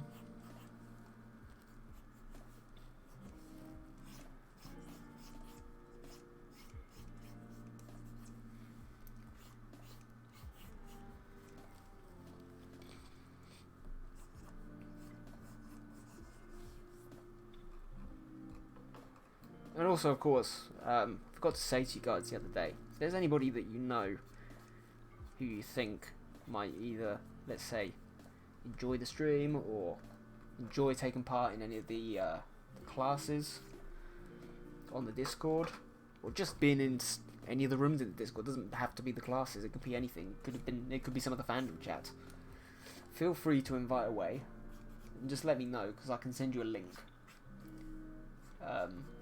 I can send you the invite link.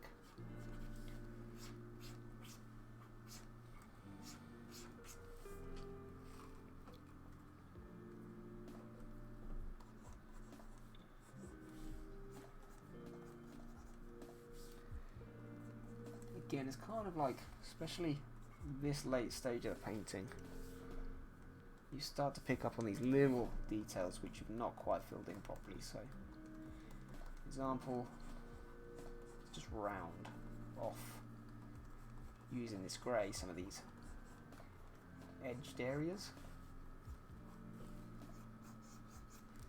make those shapes a little bit more fluid.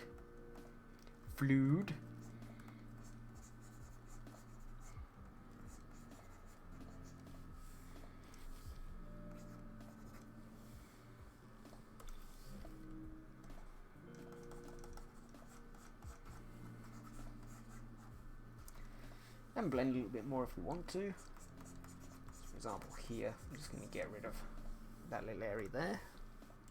Let's go back to a white and just edge it off.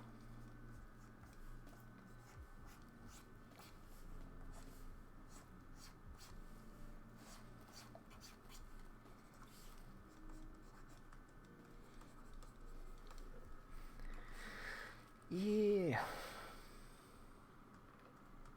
It's a little bit off balance, but you can always go ahead and use a trusty liquify tool very late in the game just to fix things up. Because hashtag digital alert. Everybody loves hashtag digital alert. Digital alert. Don't ask. If you've not heard that from us before, don't ask. It may break you.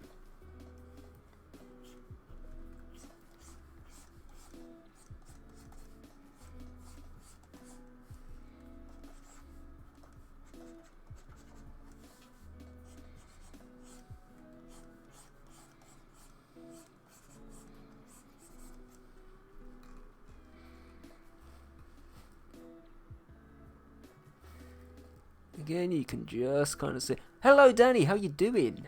Welcome. Not seen you here in a while. I did not see you pop in." Judge alert breaks the internet. It does. It does.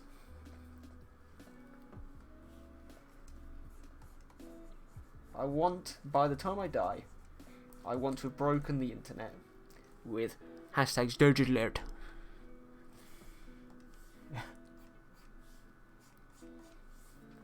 Some people want to go into space. Some people want to, you know, make world peace. No, me, I want to break the internet with Digital Alert. Whoa, that looks incredible. Thank you so much.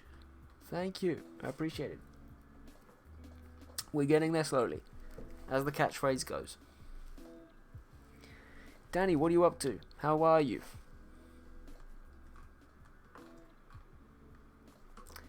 It's our boy Revan. Of course he's incredible. I mean, it's difficult not to make an incredible piece of Revan, because it's Revan. It's what he is.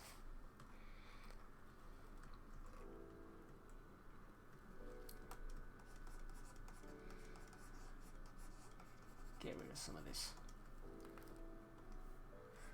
crap. Down the sides. And again, we're just gonna make a really nice white brush and edge everything off, so that light pings off.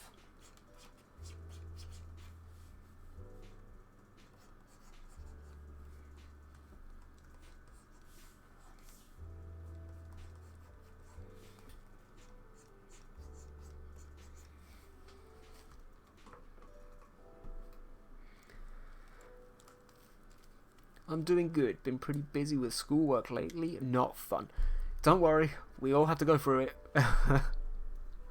Hopefully it picks up soon. So I noticed you've not been as active lately, but don't worry, it's not going to go anywhere. So, sketch a bit in your spare time. I think you have posted a few bits and pieces on Instagram, haven't you? From memory.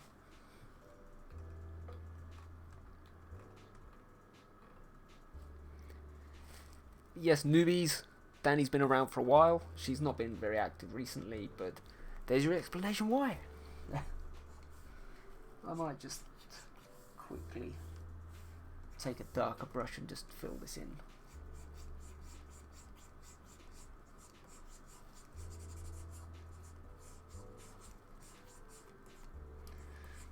Because honestly, a lot of this isn't going to get seen anyway, but it's always nice.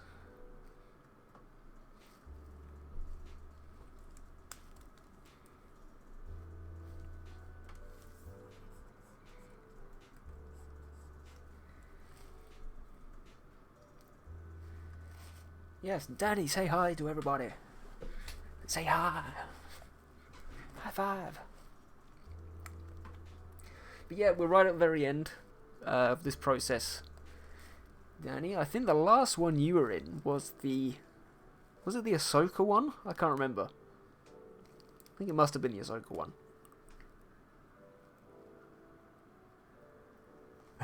This is where our internet cuts out again. Just like everyone else's. Yeah, if you are still here at the minute, we're just going around, and I'm just highlighting some little areas to try and make it look, well, to make it pop, anyway.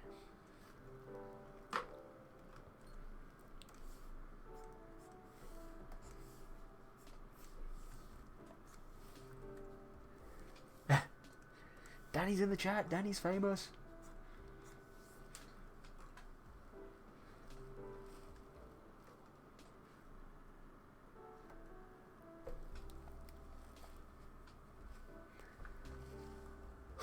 Ah, the popping stage is so nice. It is.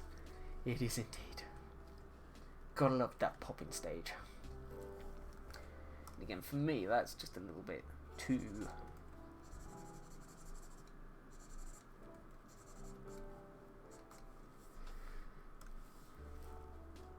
blurred there, so let's just give that light just a wee bit of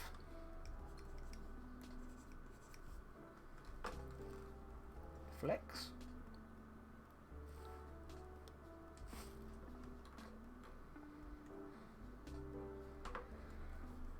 Just blur it just a touch.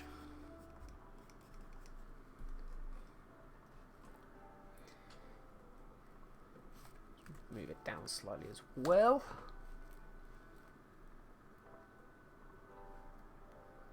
Merge it with the rest of the layer. How satisfying is that?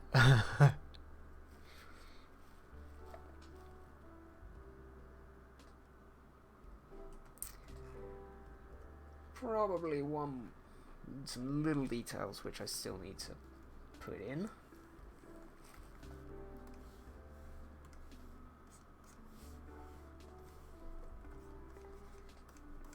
Little bits there. And let's go ahead and just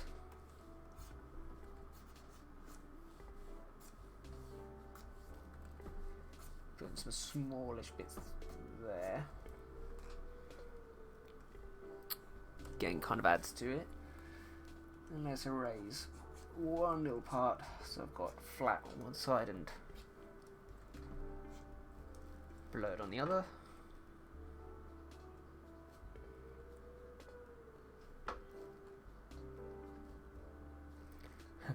So nice, so nice.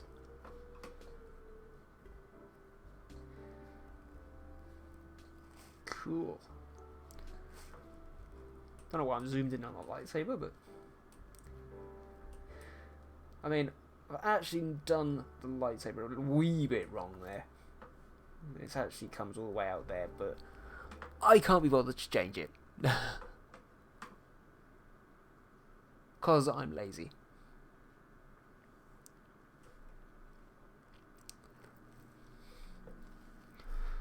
Guys, I realised. Well, to me, it has come to the 21st hour of the 21st minute of the 21st second on the 21st day of the 21st year on the 21st century. I'm shook. Well, that was a mouthful. And congrats, everybody, we did it. We were here. When your grandchildren ask you what you were doing on the 21st hour of the 21st minute of the 21st second of the 21st day of the 21st year of the 21st century, you can say you're watching some British idiot drawing on the internet. There you go. Congrats, everybody. Congrats. I'm even whacking my microphone in pure exhilaration. Hashtag 22.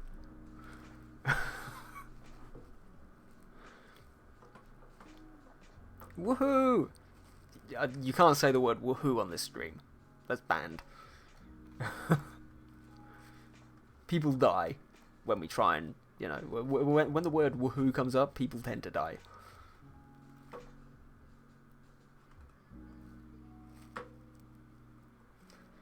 At this point, it's where everybody starts losing themselves because they got that silly British idiot on the internet to say that. Instead of woohoo, I'll just say sex instead. That's fine. Sex! It's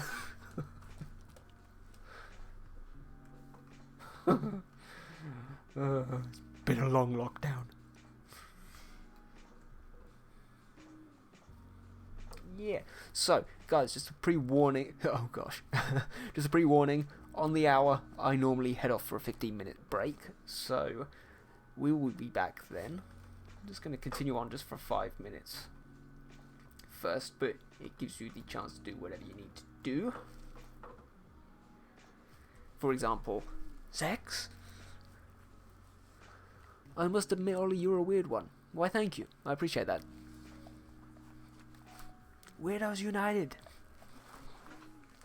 More power to the weirdos. If everyone would be, if everyone was normal, this planet would be shit. Well, it'd be even shitter than it already is. So, you know, win some, you lose some.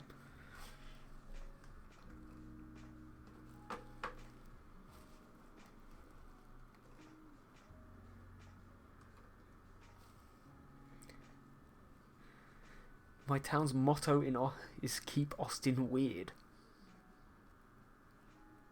Yep, that was censored.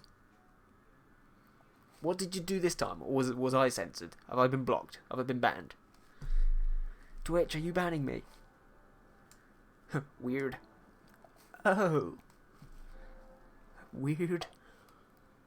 Oh.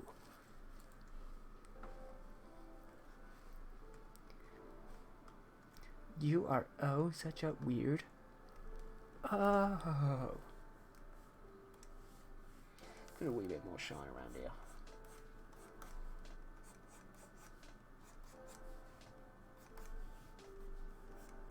Whoop. That's not what I want. I'm not going to even try to make that goddamn face. Where is it? No. It's not working for me. Clip it. Clip it.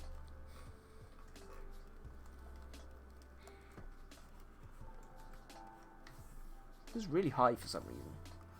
Let's bring it down.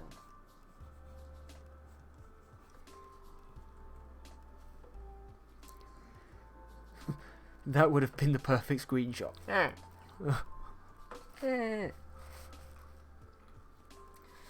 Get him! He's making fun of people with their tongues out. Get him! Get Twitter! Get Twitter over here now! Ban him! Screenshot. Look, it's fine. If you didn't do it now, you could have just gone on YouTube later and done it later anyway. So, that's what I would have done.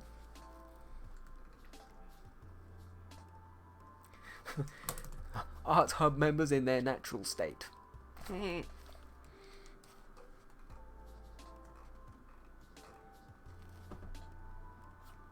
I realise I've literally been doing nothing for the last 5 minutes. All I've been doing is zooming in and out.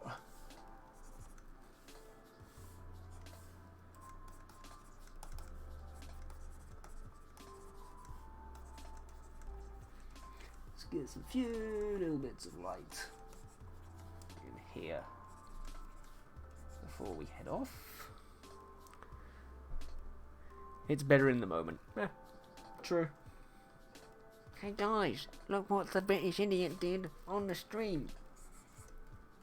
I don't like this. This is... There we go. It's better.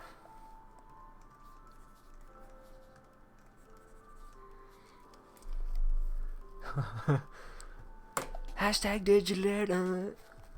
Digital. God, what have I done? One, what have I done to you people? And two, what have you done to me? I live for this comment. God.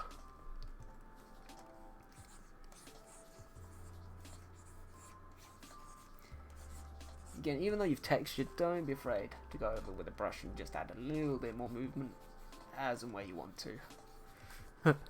Going back to serious matters.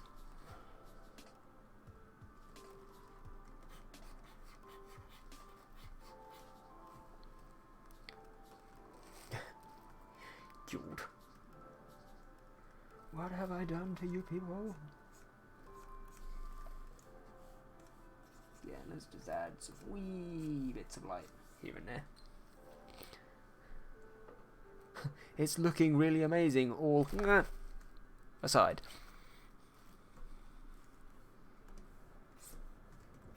Thank you. Thank you very much. I'm here all week, on Thursdays and Mondays, and occasionally Saturdays.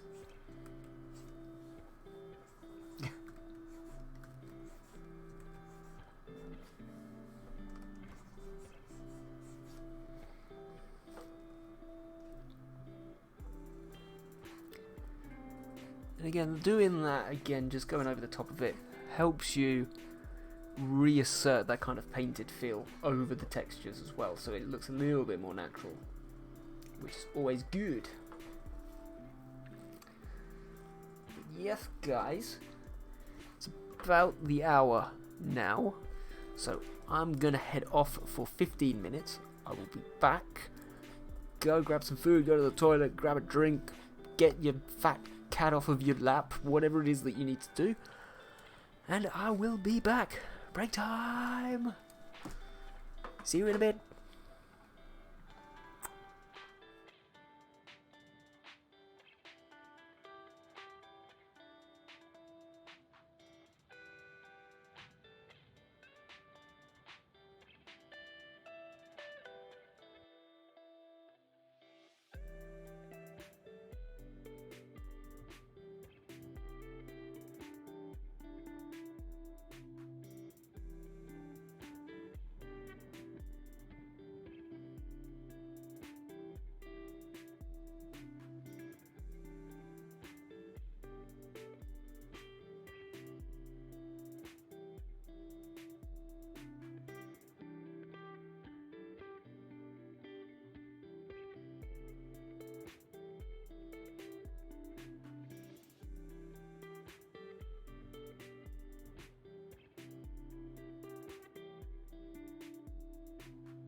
God's sake, Mina. Jesus. Why do you always come back when I'm on break? You should know by now. I go on break on the exact same time. Every single stream. This is unacceptable. Unacceptable. At least I hope your food was alright. God damn it. It's always fun coming back off break as well, because you are always here, and I'm sorry for the massive bang there, that was my knee. You are always here, and everybody who was here has all gone. Every time.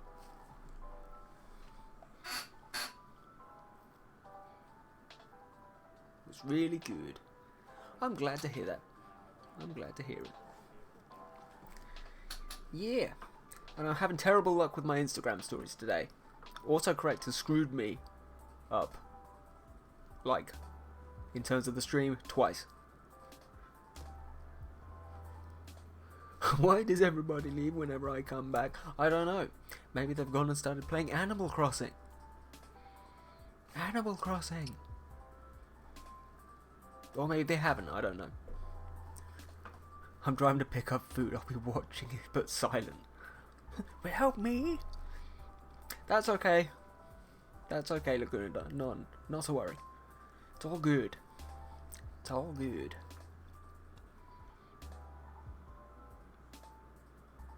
Yeah, that emoji took a really long time to load, and I'm not quite sure why. But food is always good. Always have food. That is life lesson number 1. See? I'm not just an art channel.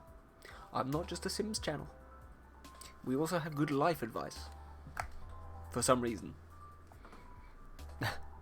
Take that however you like. Am I lagging at the minute? Like, is the video slightly behind the audio? Or are we all good? No, it's good. Okay, fair enough. For whatever reason, it's lagging on my screen today, which is a bit strange. We will see. But yeah. Here we go. So, we got this far.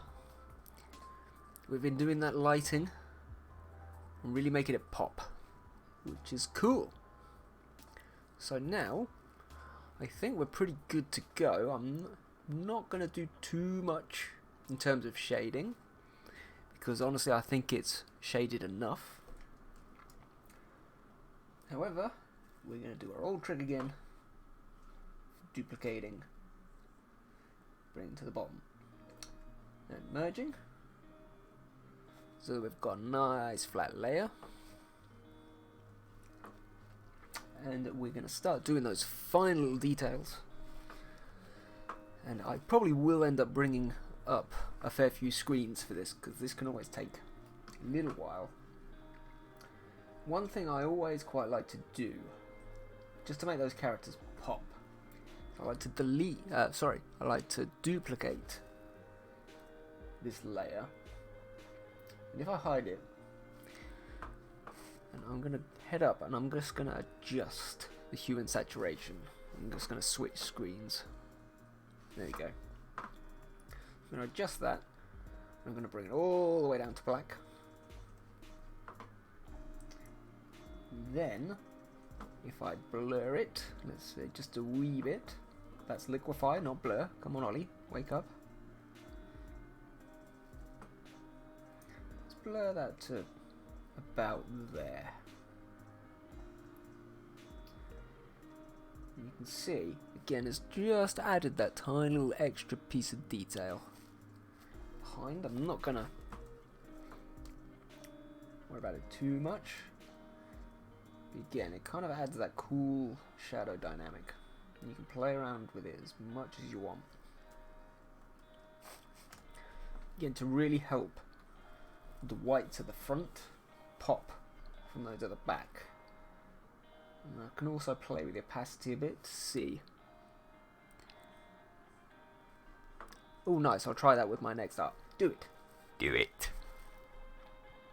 And the cool thing with that as well is, for example, you can also do it with colour. I'm probably not going to do it here, but let's say, for example, if I take this big old black blob, and I just play around with the colour, just a wee bit.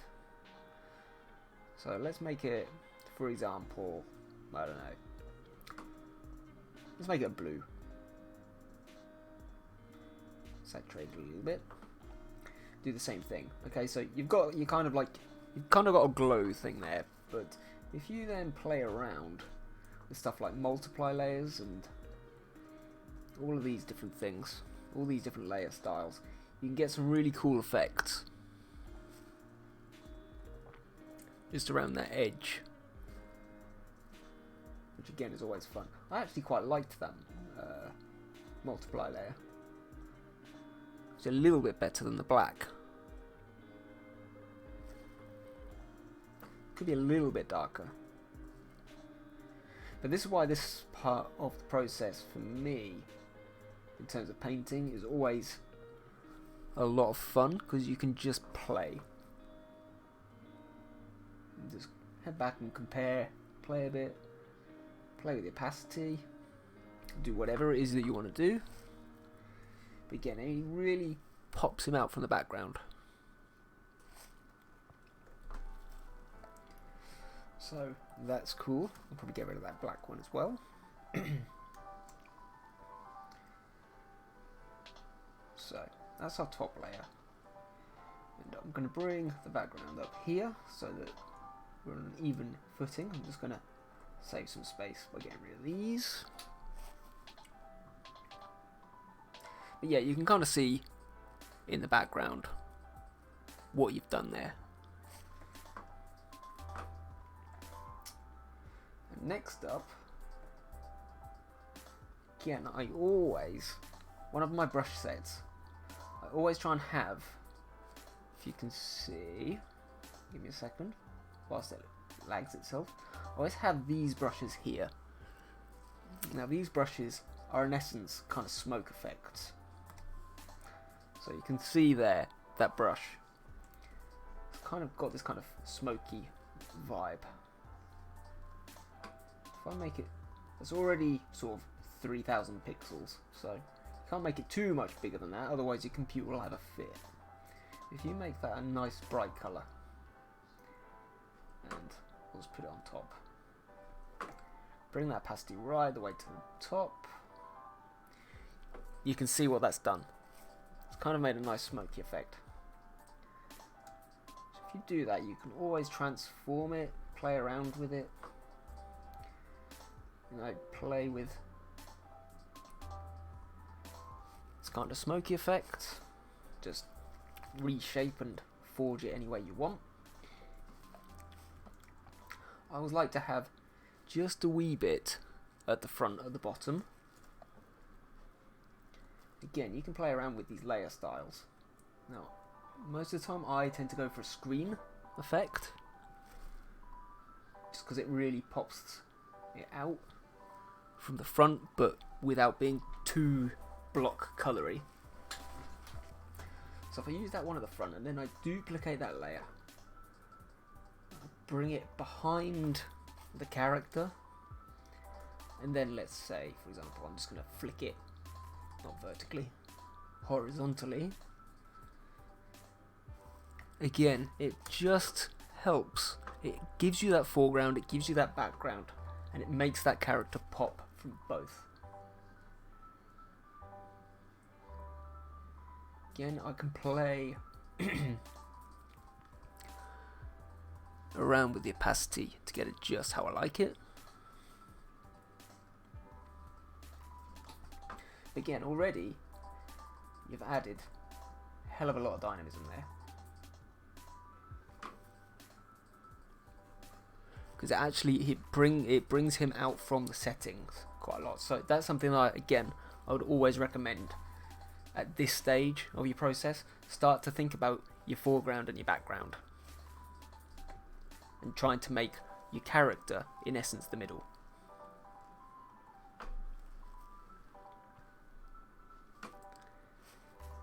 So that's that.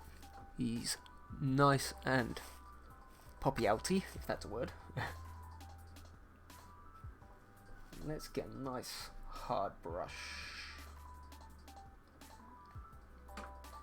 And in fact, let's not even bother with that. Let's do...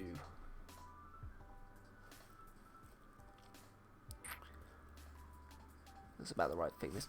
So if I just create a new layer, I'm just going to fill this with white. It's nice and cool. Might just make it slightly thinner. I tend to line it up with the hilt of the blade.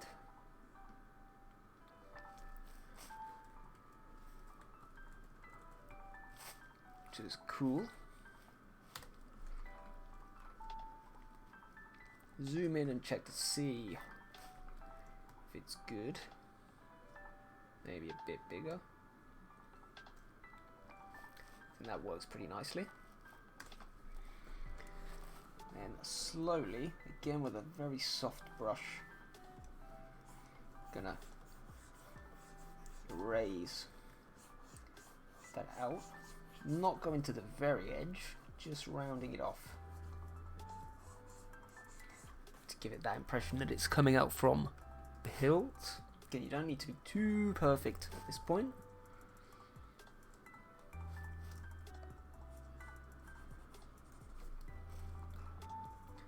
So that's good. And just to stop it being totally full, I'm just gonna make that a new layer. So that I've only got that area there. So if I select it, no, not that. That bit there, it's just a tiny bit, so that's cool. So what I will do for a lightsaber is I will duplicate that layer. And you can see it's made it slightly...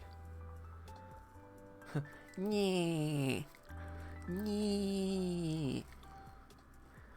I appreciate your nyingness. Thank you for nying at me in the chat. Let's gauge and blur it just a bit, not too much at this stage, just so that it's highlighted a bit. Then we're going to merge that down, so it's all one layer. We'll duplicate it again.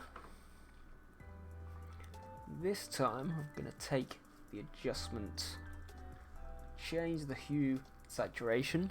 So I'm going to press this little button here which is called colorize, and what that does is it takes whatever color is underneath and it edits it as if it was, let's say, grey. So if I press on colorize, if I bring that saturation all the way up and turn the darkness down, you can see it's turning into blue.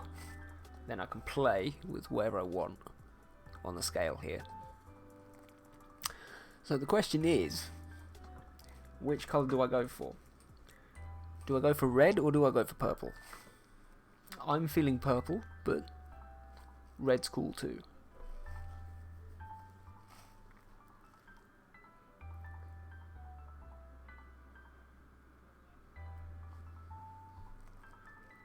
Guys, help me.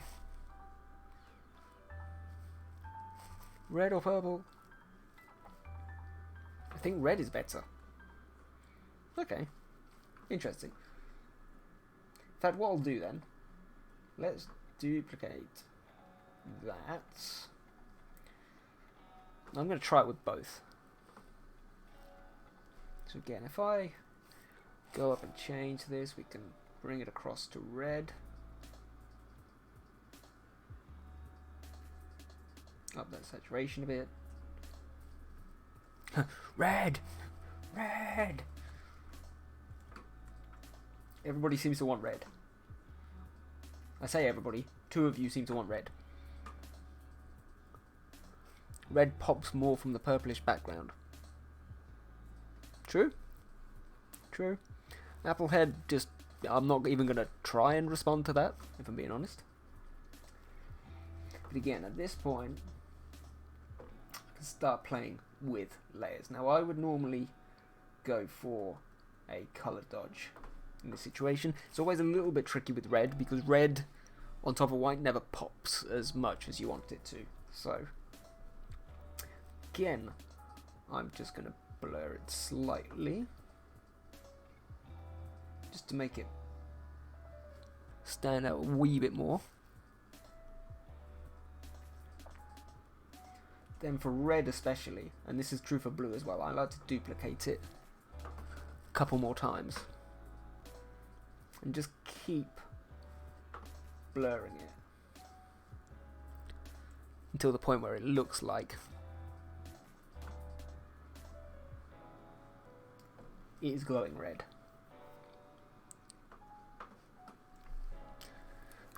Nothing wrong with a buttload of red emojis. You and your butt, I swear to God.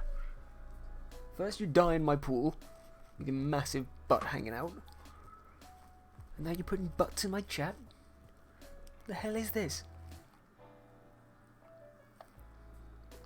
What the hell is this? So, that is your basic lightsaber. And another little trick that I like to do is I'm actually just going to move this to make it slightly more central.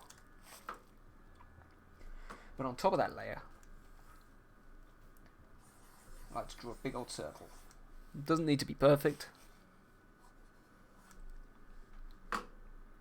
Again, we're just going to go over to Gaussian blur. We want to kind of make it in that mid-range.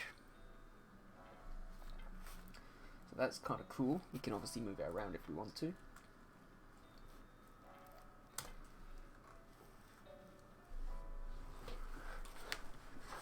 Excuse me, sire, it's called a rump. Go and put your rump in the plant. Why don't you? Chap it. Again, we're going to duplicate that layer and we're going to do it all over again. So, go to adjustments, hue, saturation, colorize, darken it a bit. Let's find a nice red color. That saturation. Maybe a touch more. Go for a color dodge. Perhaps duplicate it a bit. Blur it a wee bit more.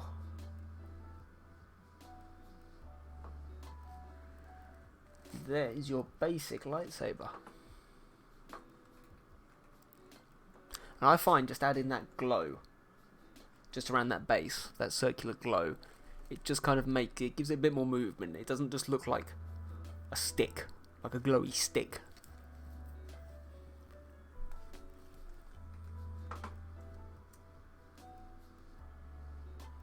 So, as before, looks a bit off. Put that on, suddenly kind of makes sense. So yeah, for anybody who missed the lightsaber tutorial, that was it. I make no apologies. The glow looks really good. Thank you very much. Shows that the light has a source. It does. It does. Again, that's the great thing about Dodgelerd. That you can do all kinds of cool effects. Now, of course, that light is going to be affecting him more than it looks like now. So at this point, I'm going to take a nice red brush. I don't like to go full red. I like to make it slightly darker. And at this point, I'm going to take really soft brush, the airbrush tool. Again, this is the useful part of having clip-in masks. So, Apple, get yourself something like a piece of kit which has got clip-in masks. Again, I'm going to turn this right the way down. You can just start to add in little bits of glow where you think it might start reflecting. Doesn't need to be too much.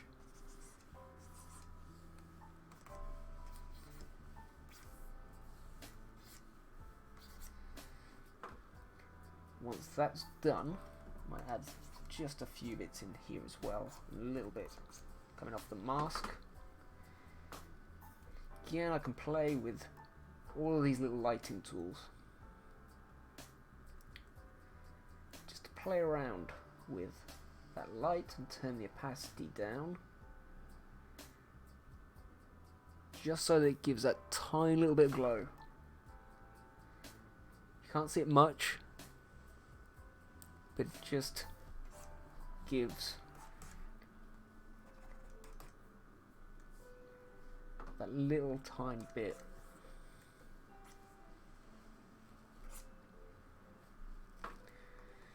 Which is good.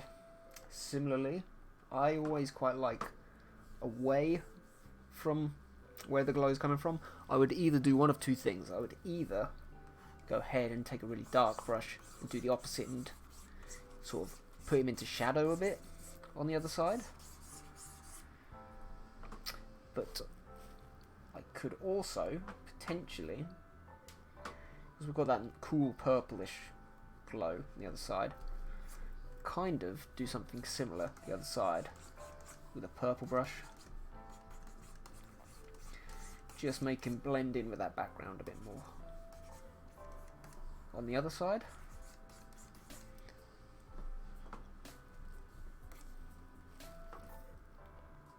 again, it just kind of adds to him being in the environment but also popping out at the same time. So let's again play with some of these lights. Lighter colour works quite well, but again, I'm just going to tone it down touch.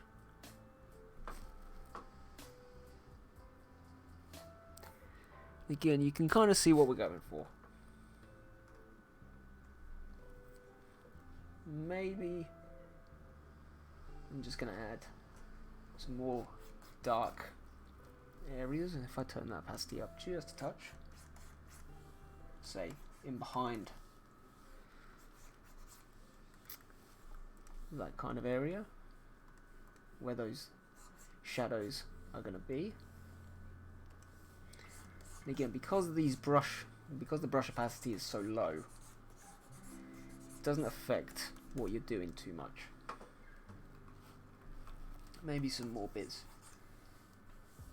around dark areas of the hand.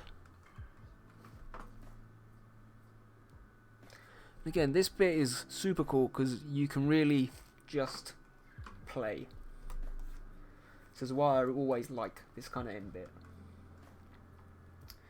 So having done all that, I can kind of see that the multiply layer behind kind of needs to be brought up a bit. Just to make him pop.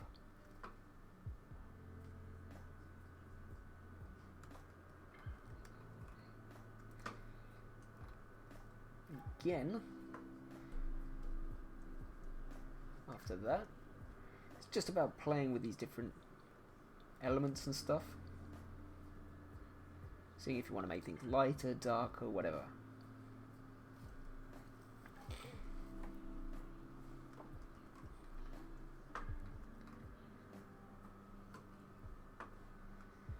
And actually, looking at that background now, I might just play around with some of these levels. See, you can always see if you can try and make stuff pop a bit just by playing around with some of this stuff.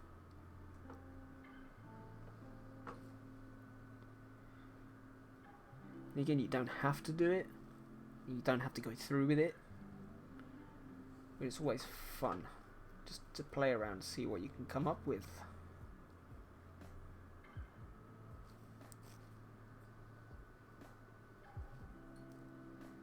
You can make some of those highlights really pop, you can make them darker. And of course, you can just double check to see what you've done. So that, for me, has kind of made him pop a bit more, because that purple is almost a little bit more saturated.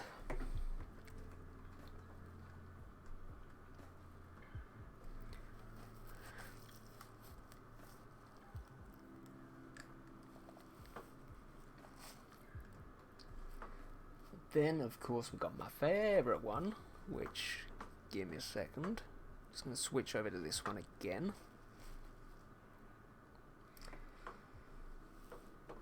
So we can still keep on rendering some of this stuff slowly, it's not an issue.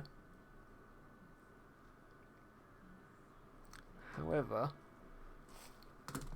give me a second.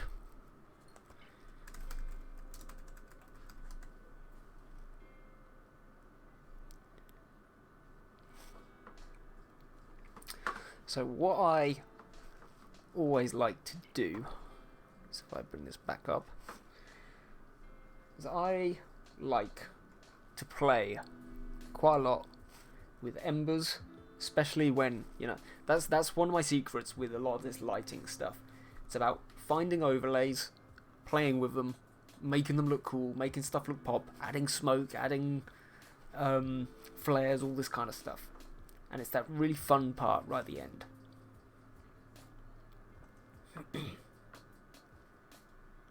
So, all I've typed in is Embers overlay for this one. And for example, let's have a look at this one. Some of them are from videos, some of them big, some of them small, whatever. You just play around and see what you can find. Quite often go for this one because it's a bit bigger. If I copy that image, and let's put it right in front of him. Make it slightly bigger. Let's play around with the corners. Again, muck around with that kind of shape to make it look like it's rising slightly. Make some of it fall. Just add that little bit of dynamism to it. And I like to kind of go for effect where it's kind of going around the character. So I've got that there. All I need to do is if I then again use that color dodge and linear dodge tool, you can see the linear dodge is really bright, really brings out that color.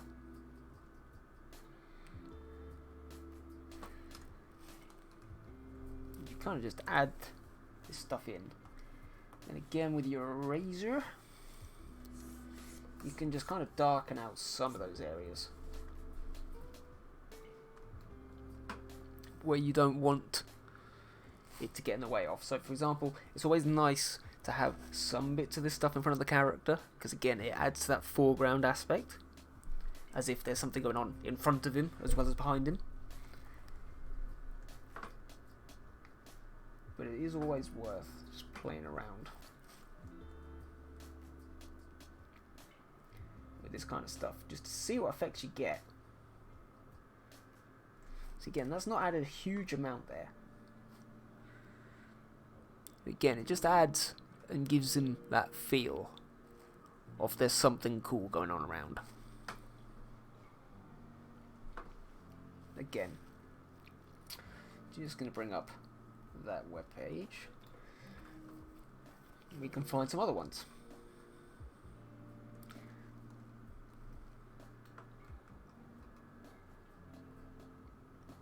Now you can obviously do this by brush, via brush, and you can actually paint them. I have done that before. They don't. I find that when I do it like that, it doesn't quite end up looking as natural as it does if you actually use a photo. So again, you can try it out. You can try and get glows and stuff, you know, via actually painting the dots and making them move and then adding glow and all this kind of stuff. For me, I personally find, to give it that extra sense of movement and realism, you can't beat the randomness of a real flame or a real ember. So that's why I would always go for the photo option. So again, we'll bring that to the front, but I actually just put that one behind him.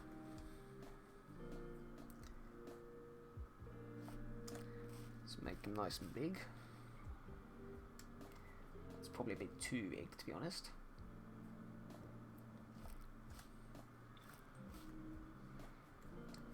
Again, let's just move it around. See if we can make kind of a cool pattern.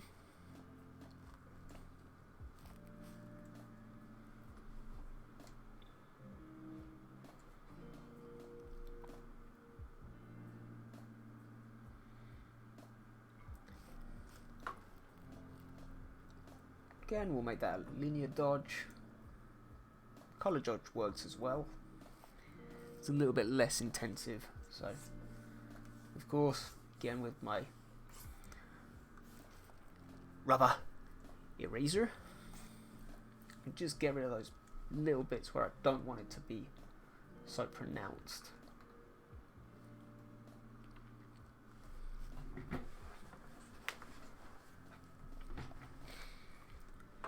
Of course, if you really want to as well, another quick little tip is actually just take your brush and those areas where you really want to highlight, just literally move your brush once down the front of him. Maybe as well do it across the lightsaber and the front of the wrist, just to really make him pop with that soft brush. Again, you can just play around with these lighting.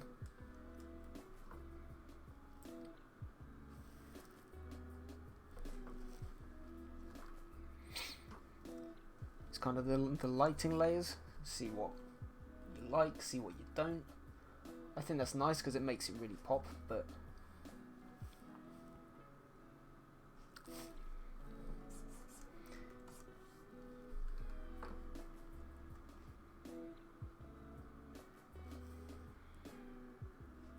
it might be a little bit too bright still, so take it down just a touch.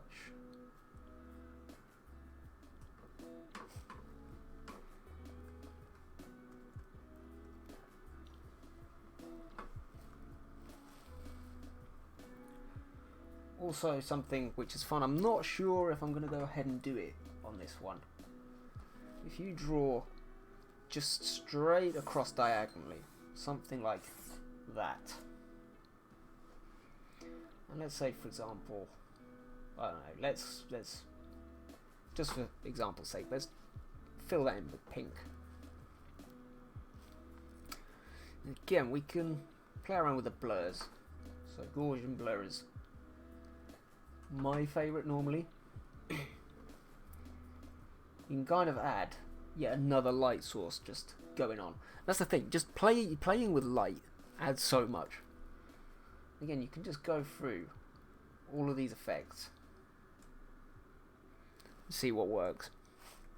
Of course, that's a bit too Barbie pink for me, but you see what I'm getting at. Turn it all the way down.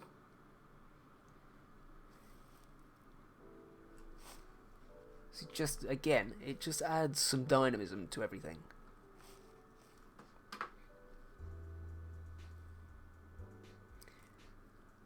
And of course, you can play around with what colour it is.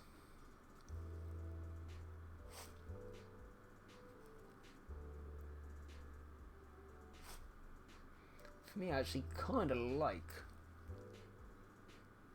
that original pink that I did. Again, in those areas where that light isn't going to reach, get your eraser tool and just softly get rid of it.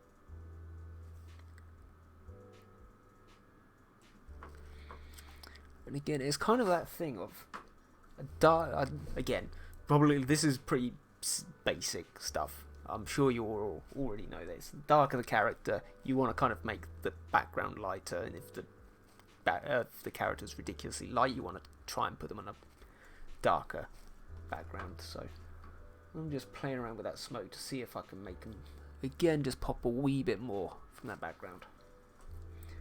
Might just delete some of it, just to make that shadow pop as well.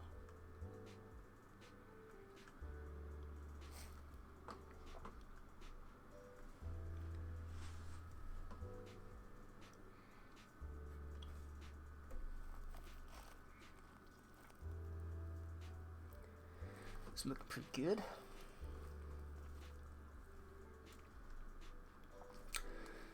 Now, one other thing that I did, and this is going to be totally experimental, so this could go horribly wrong, is because I've forgotten which brush I use. I probably should have written it down, but I'm an idiot, so I didn't. Is potentially, it may well just be like a soft brush, which is hardened slightly. But let's play around and let's see if we can get some cool kind of lightning, force lightning kind of stuff going.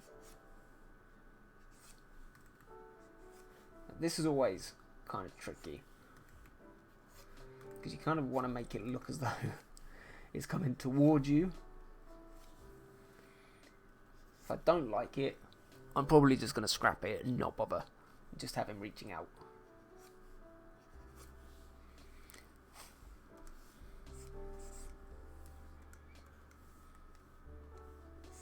Because this might look horrendous. I don't know. Because again, I've totally forgotten which brush I was using and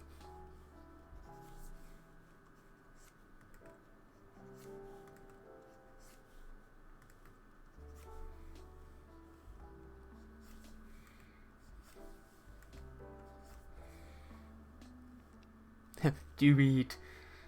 I'm gonna try. If I don't like it, which it's looking like I'm not gonna, I might just give up.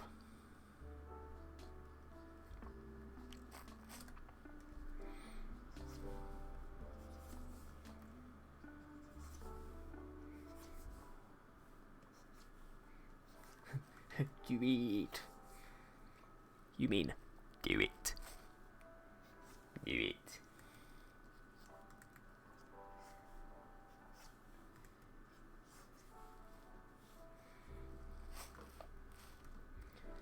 I'm not feeling that massive great big line in the middle there. Do it is the new do it. I had someone tell me they name their layers with the brush they use. I did it a few times. I should do it more. It's fair enough. It's fair enough. It kind of makes sense. I mean, I normally name the layer with what the layer is. That always helps me. See, at this stage it's not too bad.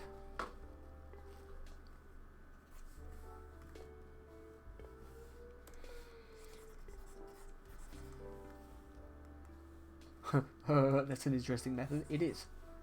Each to their own. Again, I'm not feeling this. I hate drawing lightning. Like, I really hate it.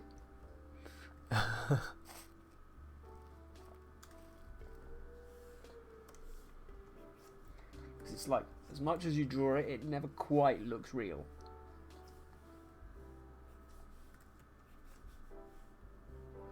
So I've totally forgotten how the hell I did it before.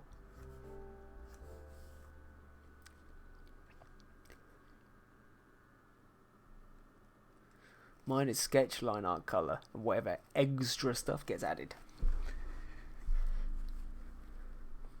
Lighting's actually hard now, I used to love it. True.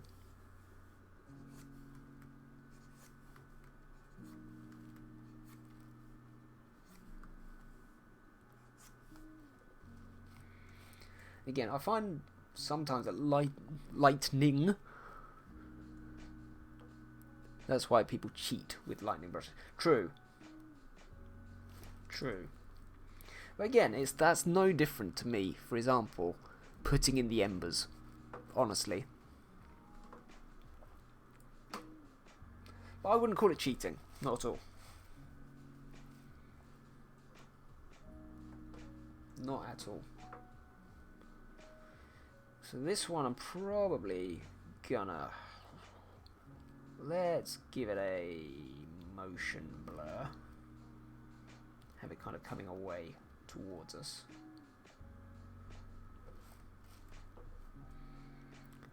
I've got a lightning brush. There's nothing wrong with a lightning brush.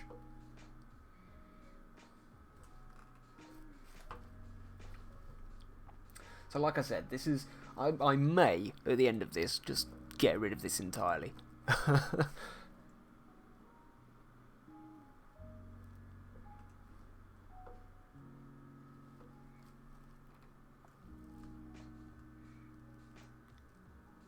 No, it's not. I have a galaxy brush. See? Exactly. Again, what is the difference between having that brush? I've got the smoke brushes. It's exactly the same thing.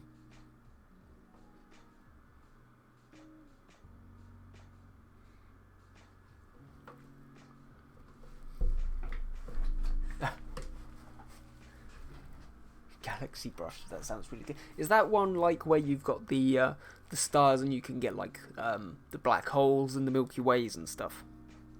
That's the lid. That's the lid.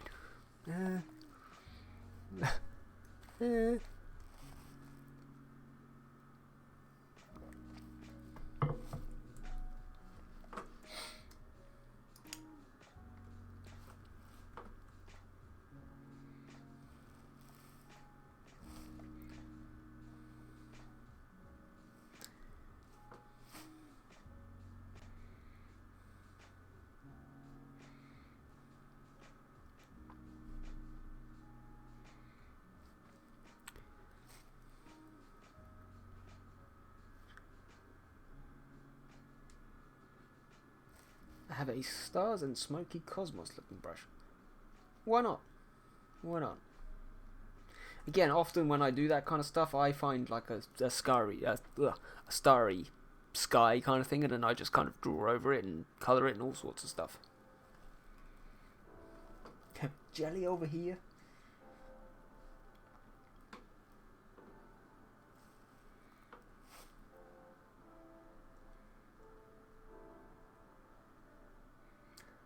I am Jella over here.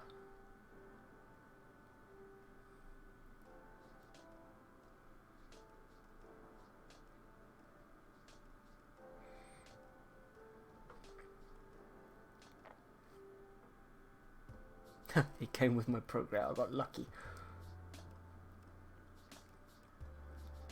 Yeah, I keep hearing about Procreate, and everybody seems to really like it. So. Oh yeah, Procreate. Apple, don't worry, you can download brushes from various places on the internet. That's where I got mine from. So, don't worry about it. It's all good.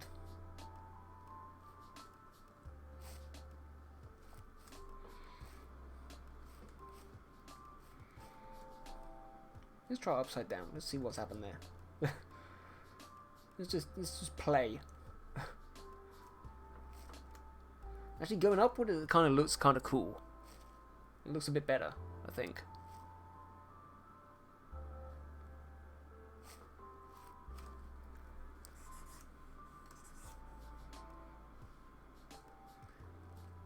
I gotta pay though. What do you mean you gotta pay? You need to pay for brushes. You can get loads of free brushes.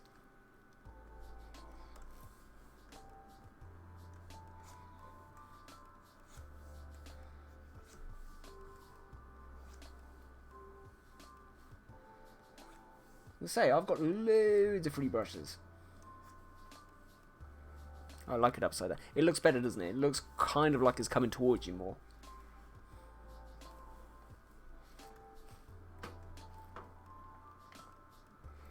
So let's in behind that do something similar to the lightsaber. Let's make kind of a little blurry kind of thing.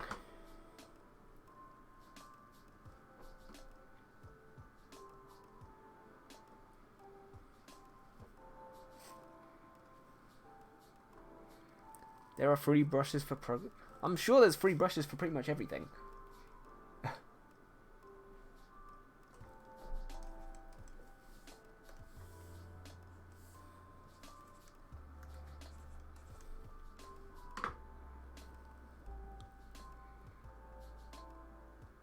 I have to pay to download it, I mean. I'm broke at it. You have to pay to download free brushes. No, there's a massive website. Yeah, I know what Cosmic Laguna's talking about. There's massive websites where you can just get them for free.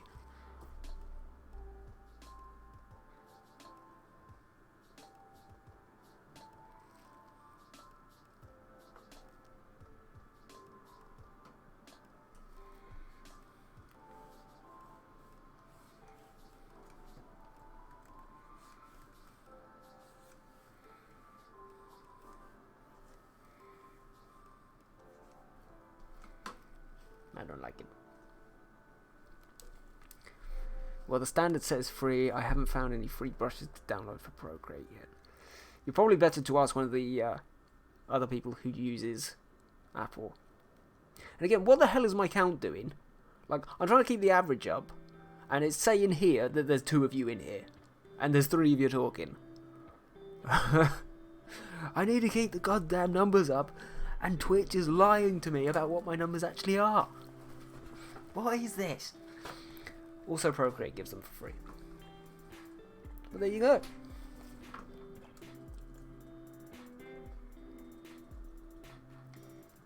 You know what? That's turned out a lot better than I thought it would.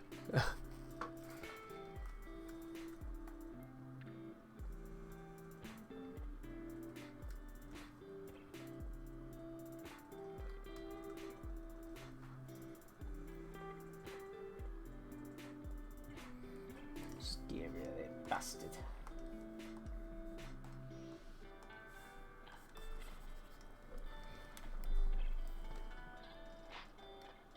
Oh yes, please send a link. Put a link in the Discord. There's a channel called Useful Resources. I think it is in the study center. So yeah, drop the link in there so that everybody can find it. Looks good. Thank you. Still not 100%, chuffed by it, but I don't know. Maybe it's just me being picky.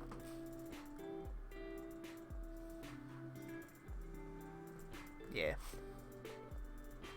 And that's also the thing with, especially with lightning, I find the more that you play with it, the worse it gets.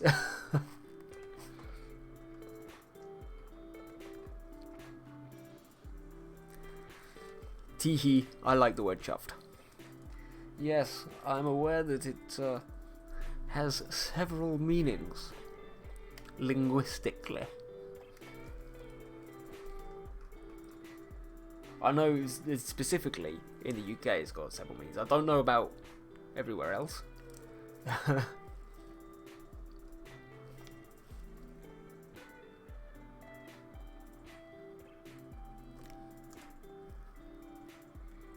Let's see. What are you thinking, chat? Up or down? Up or down? Up or down? Up or down? I'm almost feeling down a bit because it's not getting so much in the way of the visor. Again, that's if we go for it.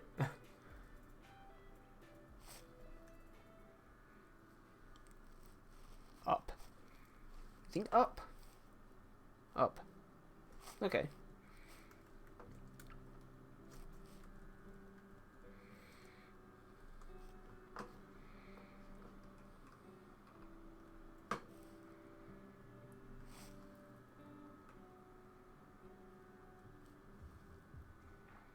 Yeah, I can see what you mean. Nice one.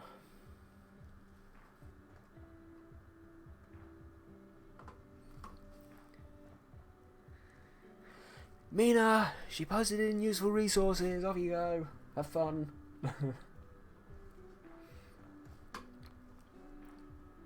Enjoy. Let's make this way smaller. Get some wee bits coming off here and there.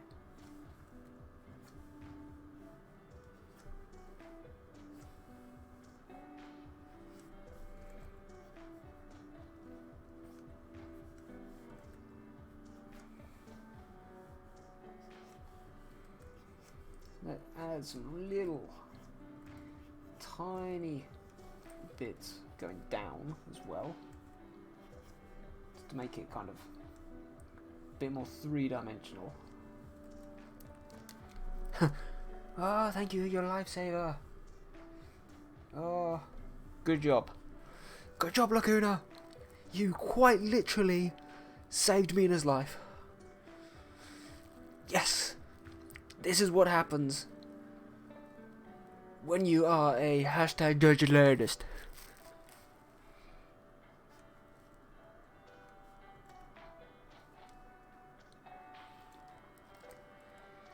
Also check Procreate, they gave out a holiday one with a glitter brush. Woo! What the hell's a glitter brush? Do I want to know? Don't say it's a brush that looks like glitter.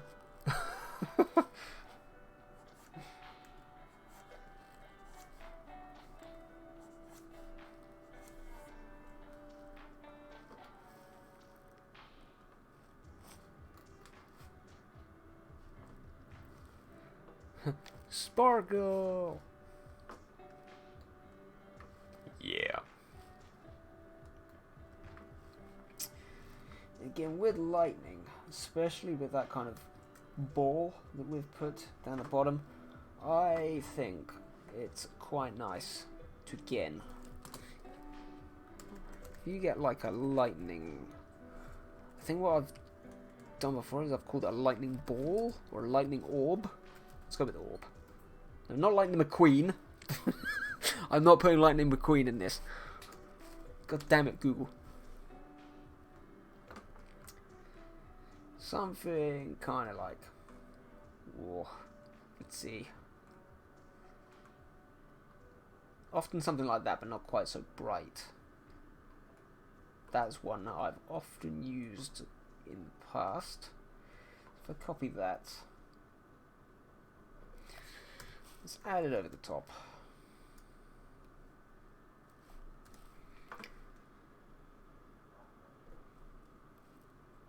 Just adds that little bit extra.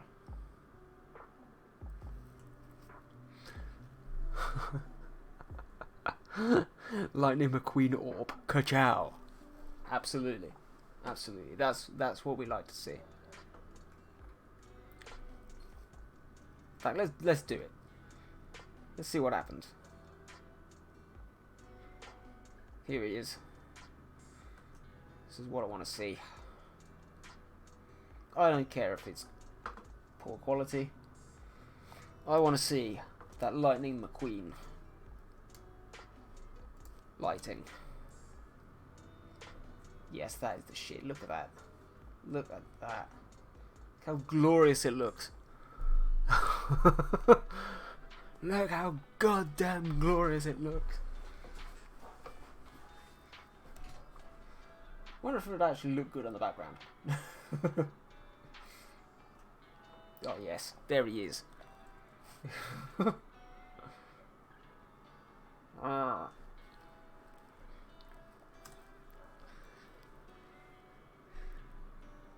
Oh my god. Ever seen the Kerchoo meme? Oh my god. Do I wanna? It sounds familiar, and I don't know why. And it's worrying me. Because when things sound familiar to me, it usually means they're totally fucking insane.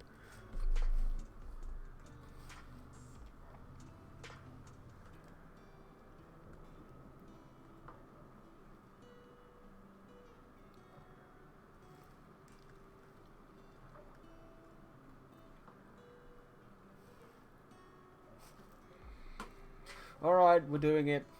But we're gonna do it off camera. just whilst I can check it.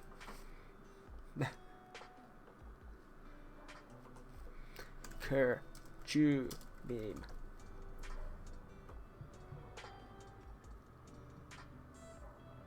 Nope, I did not know that was a thing.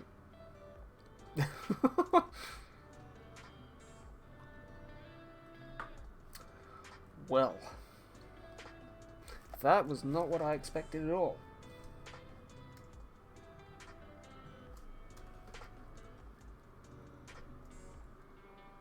Oh god, that's terrifying.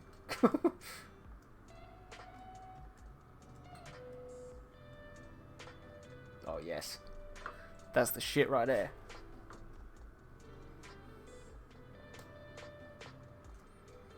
If I just flip him.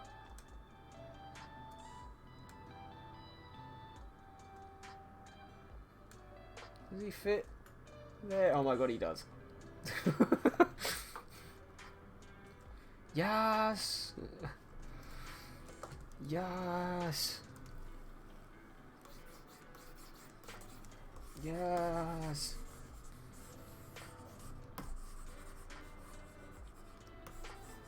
This is what I wanted to see all my life. There he is. There he is. Yes, it's glorious! It's fucking glorious. That's, again, that's terrifying.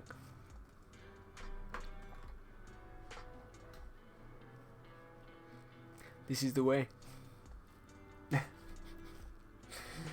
God. Kill it with fire. Kill it with fire. It'll be his fanny pack. Don't start me trying to... This never ends well. When I start graffitiing my own work, it means I never finish.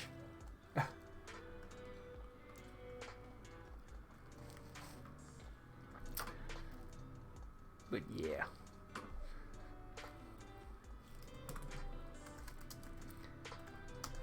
And my final thing, because I'm not putting that goddamn meme on top of this, I swear.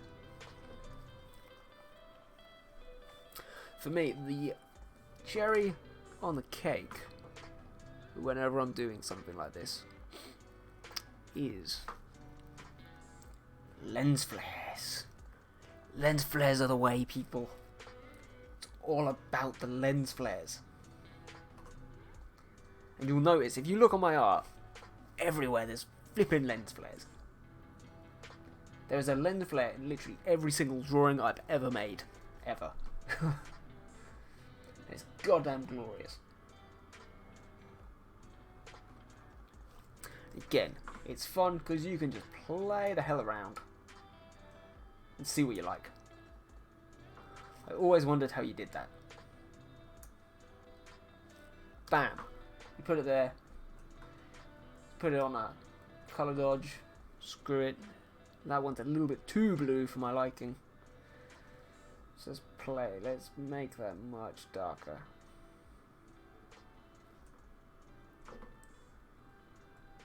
Again, it takes a lot of jiggery pokery, so it doesn't always look good. So this one for me is not a very good flare. Let's get rid of it. I want to do it organically. Tough. This is not the way.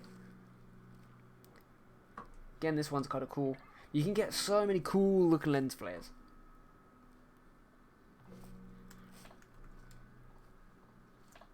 Lens flares are pretty awesome, that is. Color dodge the hell out of it. Boom. Probably it's a bit too big, that one. You can put them wherever the flip you want. Again, get a nice big old eraser. You can get rid of bits that you don't want.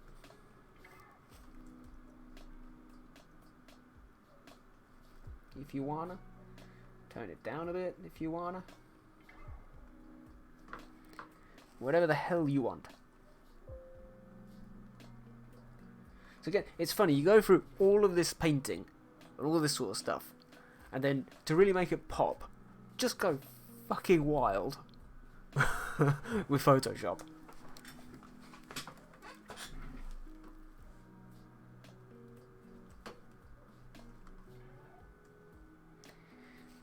the way you said eraser.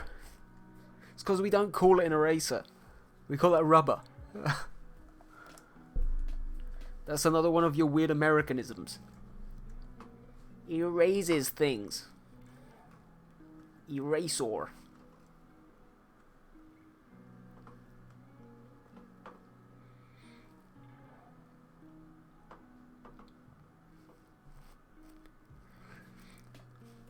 Screw it. Let's get more.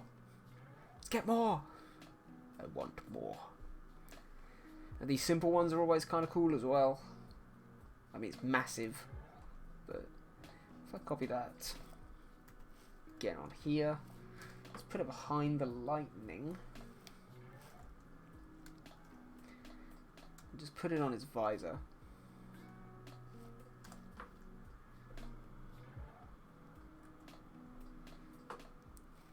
It really adds to that little bit of pop of light coming off the helmet. Again, I think for me it's a little bit too bright.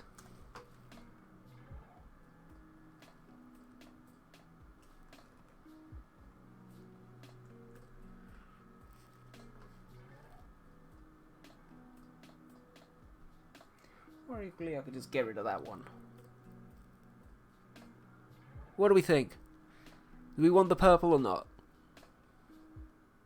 It looks cool, but I think with the lens flares, the lightning, the lightsaber, it's almost becoming a bit too much. It kind of looks cool without the lightning. The thing, I think that might be the thing which is making it too much. I think it might be the lightning which is causing it to look a bit odd.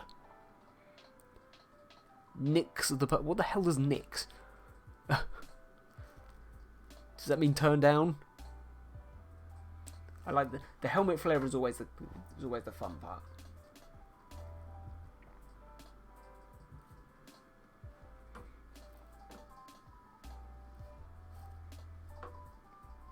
When you say nix, you mean turn it down? What the hell does that mean?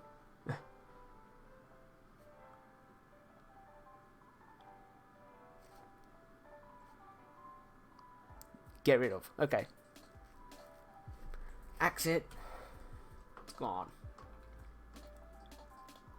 There's still something about that lightning which is pissing me off, and I can't tell what it is.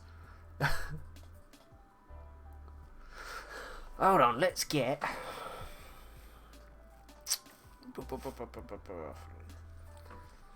Let's get this one up. What have I done here?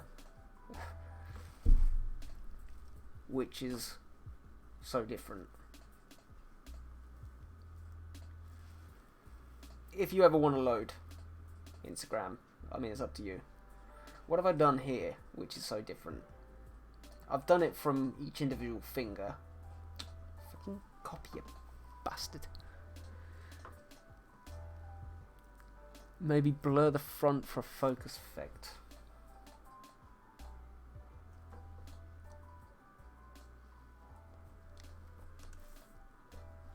Could do that. If I merge this, what's it going to do? It's going to fuck it up.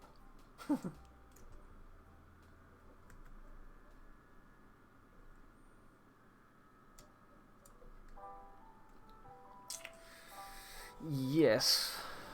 Let's see. Where's it gone? Don't use the blur tool very often, so... Go away. Get out of the way. There's the blur tool. Okay. Let's bring that up a bit.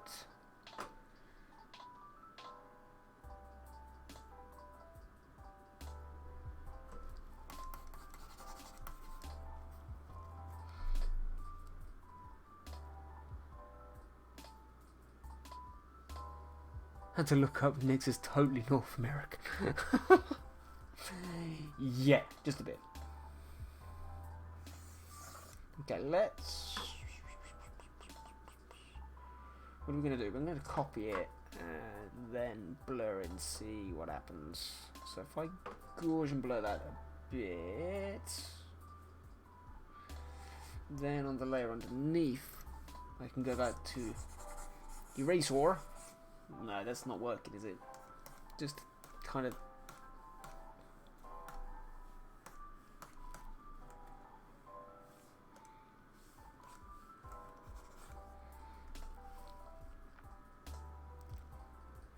Kind of like that? Is that what you're trying to tell me?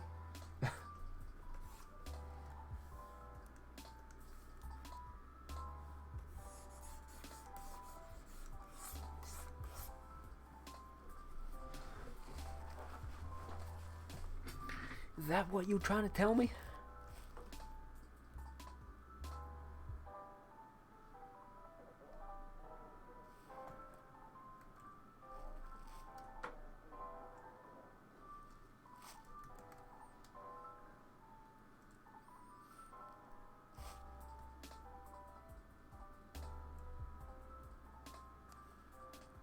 What about just kind of having it slightly central and not being so big? Yes and no, but mostly yo. Thank you, appreciate that.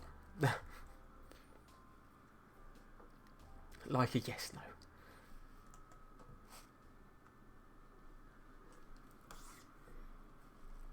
Again, I kind of like it smaller.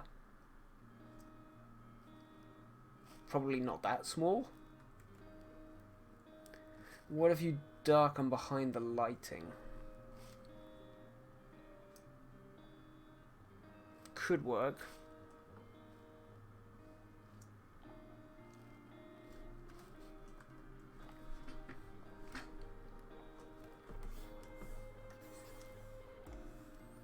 So this is the first time ever on a stream I've been so goddamn stuck.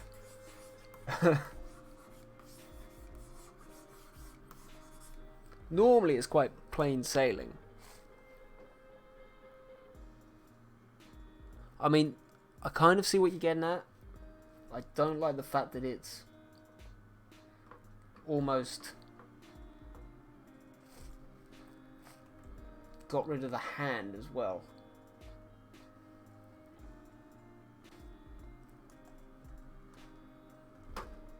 I see what you mean though.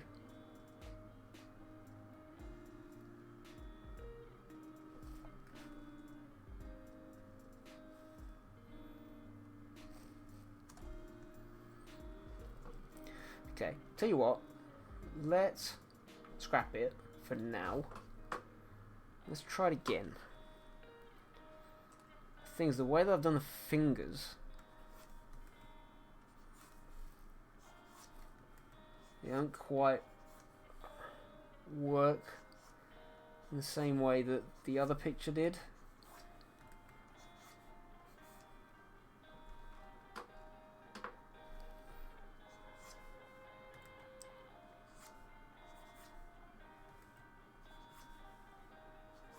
With the whole separate thing.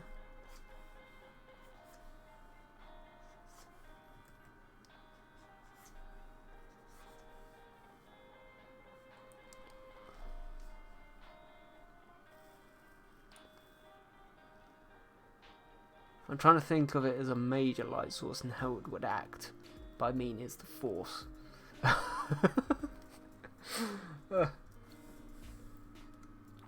God.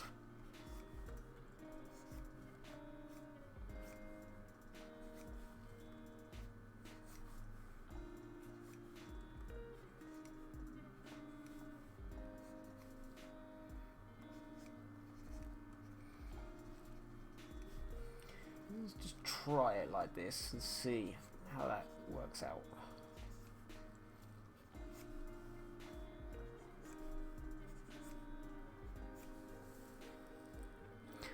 It's almost like, I don't know.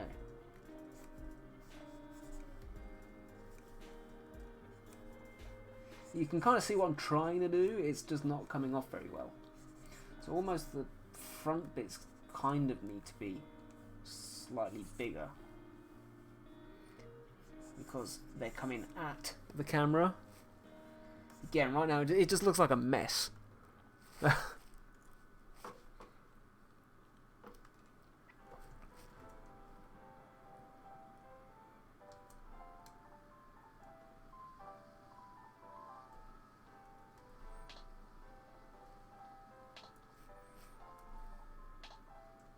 horizontal.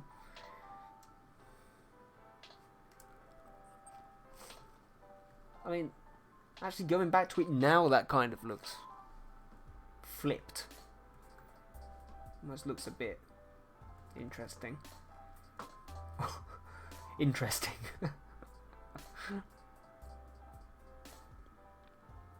That works a bit better, I think, because it means all it's doing is it's covering that area of cloth. It's not actually covering any of the background, so we're not losing anything.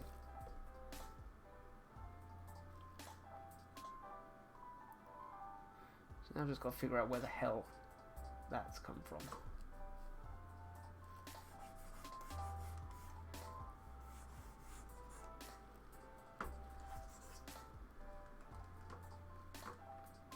It also kind of looks like it's coming from his fingers more, doesn't it?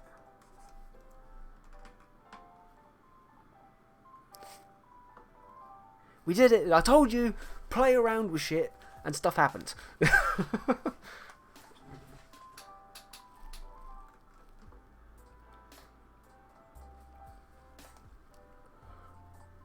That makes the hand visible and also stand out. Exactly. That's the thing. When I was doing it the other way, it was kind of a shame that you put so much effort into doing what is quite an intricate hand and then you lose it all. So yeah, I think that looks pretty good. Honestly, I'm not going to go... I've already gone totally wild with a lot of these... details anyway. I think that's actually right. Ka-chow! Ka-chow! Neat. So, there's only ever one last... Well, I say one last thing. There's actually a few more things that I would normally do at this point. So, often I will create a brand new document and I will make it exactly the same size as the painting.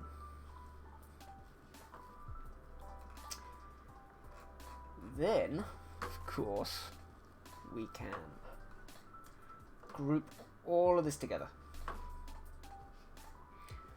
and move it over to that new piece. Just give it time to load. Quickly going to pop a save on that as well, just because, you know. You can see at the top there, is there a little bit of grey peeping out there? I think it's alright. Just to be sure, I'm going to crop it, make sure that those pixels are deleted.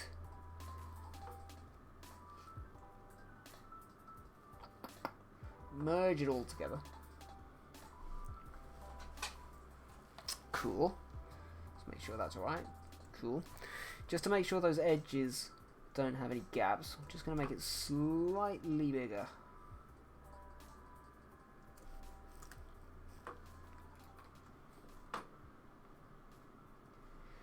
Again, you guys might be able to help me with this. I can't remember what the technical name of this is, but in essence, it's taken a really soft brush. It's almost kind of like focusing in. Just on a layer on the top. Just kind of do these kind of edges around the edge. Just to bring your eye into the middle.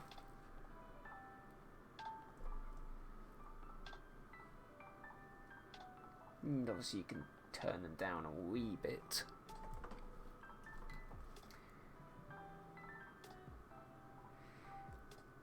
Yeah, do you guys remember what that's called? I can't, off the top of my head, I cannot remember what it's called.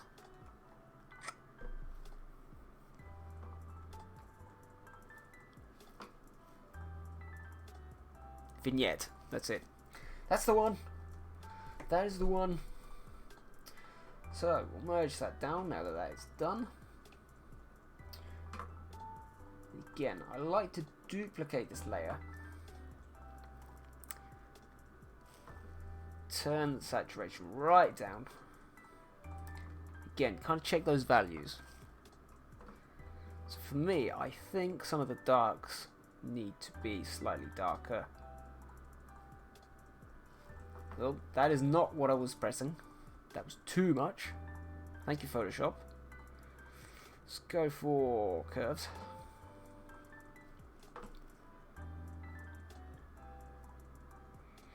Let's kind of make it so those darks are a little bit darker and the lights are a little bit lighter.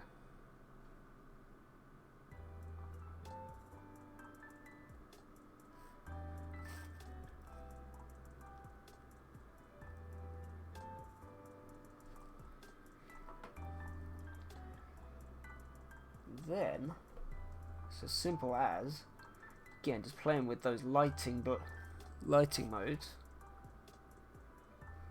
Seeing if you can make stuff pop a bit.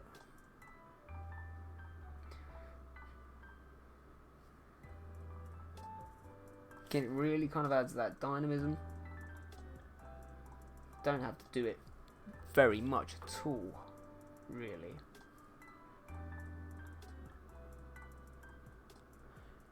Again, when you look at that original, it looks very flat. And then when you add that layer over the top of it,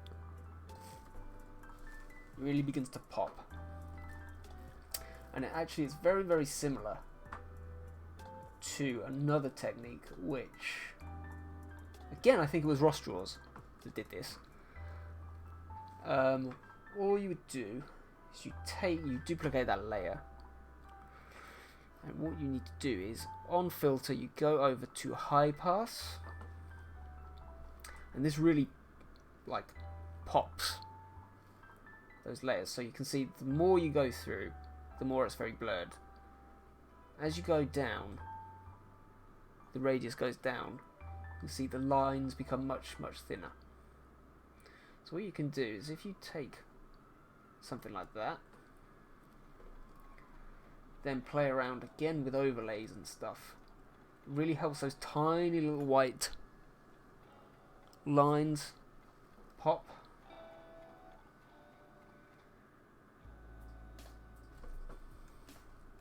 It almost makes it a little bit photographic.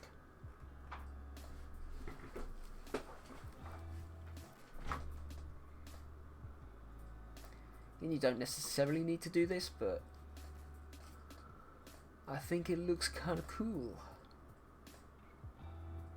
Of course, you can do one or the other, experiment a bit. But I think with both, I'm quite happy with that.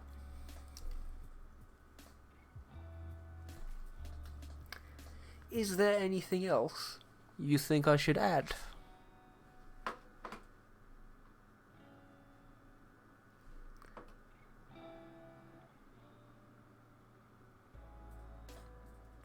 Here's a random Kachu.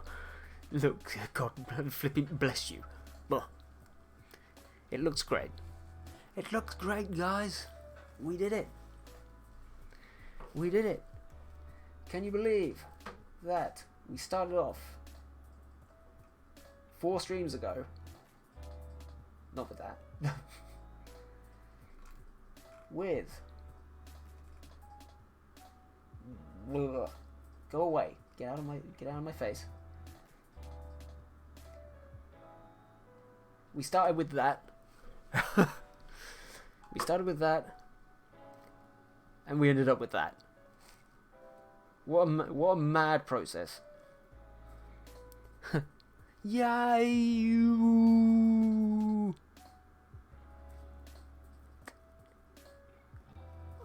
I'm pretty pleased with that, to be fair. I think that's one of the better ones I've done. Thank you for the help with the lightning, by the way.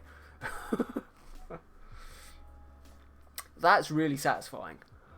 Just flipping between these two. Yay, all the stars. Hooray. Why is it still saying that there's only one person in here and you're both cheering? What is this? Twitch, fix it. Fix it now. Yeah. And, of course, as always, I finished half an hour early. It always feels good to finish a big piece like this. It does. It does. Why, Twitch? Why? Really, why? Because it's fucking up my stats. I need 8 more followers and for my stats to say exactly where they are. For me to get ads starting putting on it and to start making some money off of this thing. And the more this damn flipping counter keeps screwing up, the less likely that is to happen. So I'll have to booster it with another game stream at some point. Obviously not this Saturday, because the guys on Rebel Squad, or whatever the hell we're called, the Art Rebels, I wanted to do the stream on Saturday, but I need to share my other piece so that you all can tell me if it needs anything else. Do it. Go ahead, put it in the Discord. I can bring it up on screen. I can graffiti it. Do it.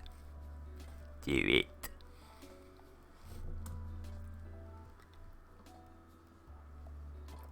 But yeah, I'm pretty pleased with this. And you can see just how goddamn full of Ugandan knuckles everything is here, so. Here we are. Revan. Of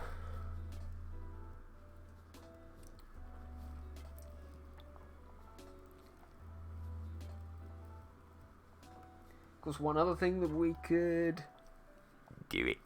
One other thing that we could do is I could briefly take you through map painting, or if you prefer, we can do an entire stream on that, which might be better. Honestly, it doesn't normally take me too long, but let's say if we went and we did like a full piece, it could possibly take us a full stream to do one. But now, in the meantime, put your work in progress in the Discord, and we can have a quick look. Quick look.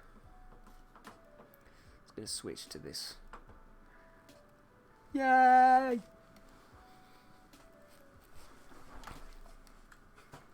You sound like a frog when you say do it.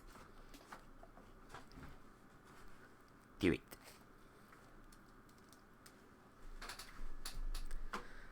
Damn, and nobody was here to see it. I think Mira's going to be pissed again, because she's managed to miss both of her 2 favourite streams. She's missed the colouring and the texturing, and she's missed the highlighting and the effect. And yet she sat here through me blending for, 8 hours.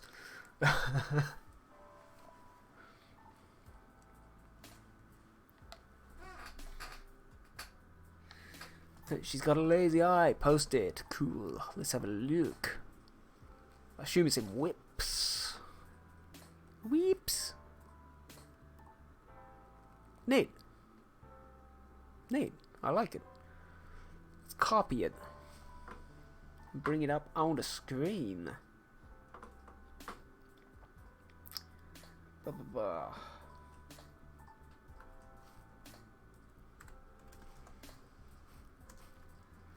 Why is that? God damn it, Photoshop. Damn it, Photoshop.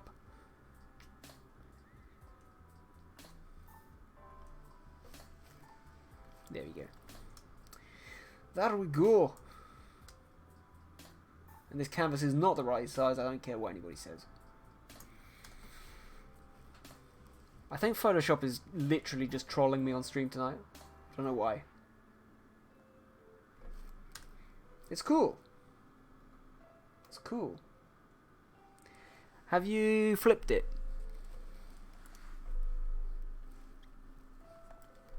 For me, that's always the best way to figure out what's gone, wrong. If there isn't anything actually wrong. No, I should. Let's do it live. Ah. No, I think, again, this is one of the wonderful things about Photoshop. It does look great. The lighting's really cool. The skin tones are really fun. But again, one of the great things about Photoshop is when you flip it, you can see some of the things which have gone wrong. So all I possibly would do is if I... Let's go back to full screen. If I went to liquefy, the only thing that I would change here is maybe just bring that eye up slightly like that. Maybe the brow slightly as well. And you're pretty much good to go.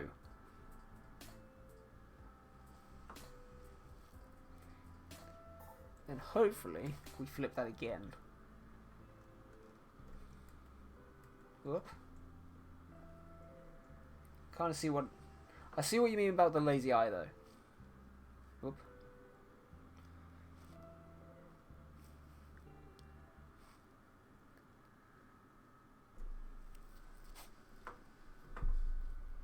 Yeah. No, I like it. It's nice. And I like the way that you... I'm assuming you've got like a canvas texture, which you've put either underneath or on the top. I need to mess around with Liquify. Again, do it. Liquify has saved my ass so many times. And this is why we do Digital Art. I use a chalk pastel brush. Nice.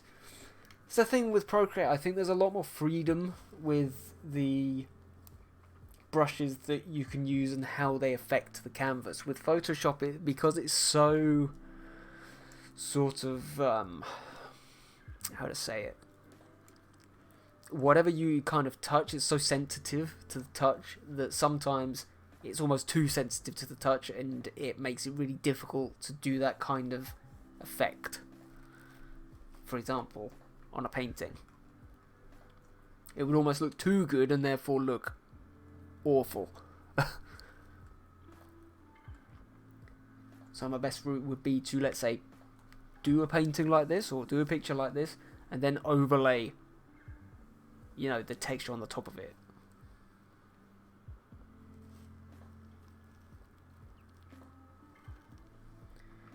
But yeah, it's looking nice.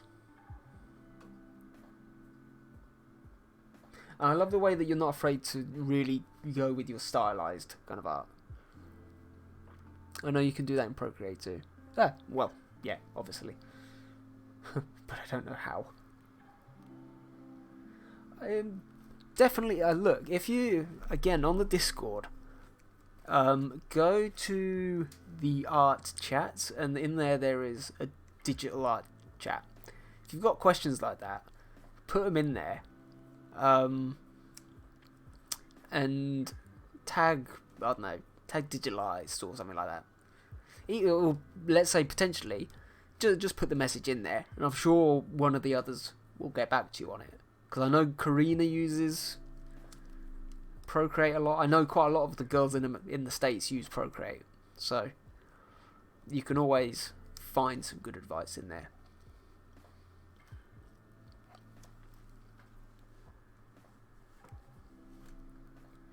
Again, that's one of the things that lets me down, is because I don't know how to use it. Like, I can only offer so much advice on it. But yeah, I think other than that eye, you're quite good. And the shape's roughly the same. You might need to kind of widen that bit out a bit. Slightly. See what I mean?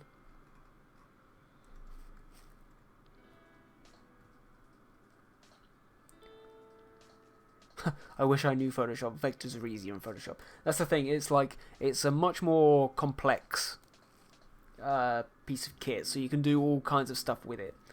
Honestly, in terms of vector images, yes, that's it. But yeah, in terms of vectors and stuff, you're better, honestly, to use Illustrator. Her eye needs to be bigger for sure. Yeah. Yeah, it does. Again, also, like we've done today, play around with little bits and pieces. Like, for example, you got the moon there. Again, I don't have the same brushes as you. Play around with just adding some little bits of highlight. Even if it's just on those kind of edges. Maybe on the top lip.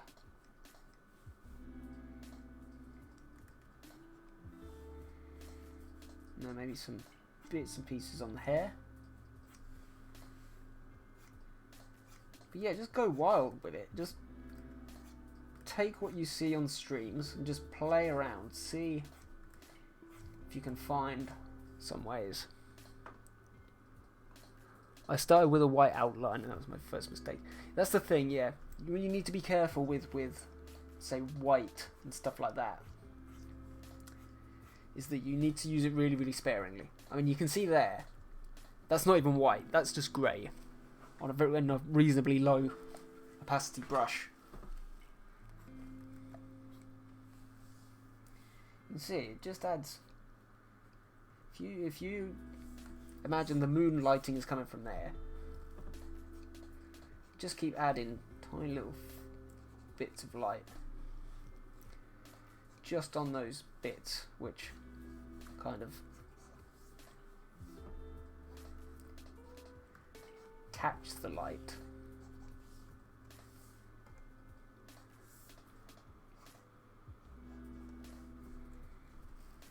Kind of just adds that little bit of dynamism to it.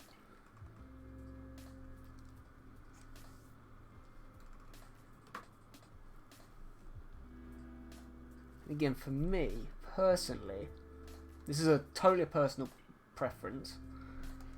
I always quite like, on the highlight of the eye, I do always make the highlight on the eye pure white. I like to put it kind of across the two areas of the eye. So across the pupil and the iris.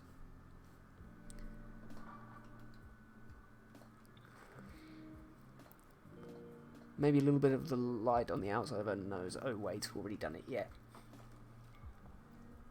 Because it just kind of, it stops it from looking like that there's a bit of light on the pupil and makes it look more like there is sort of some curvature going around the eye. I mean, I personally, in my own style, I only normally put one speck of light in the eye. You can put two, you can put it wherever you want. But it's all fun little tips, isn't it?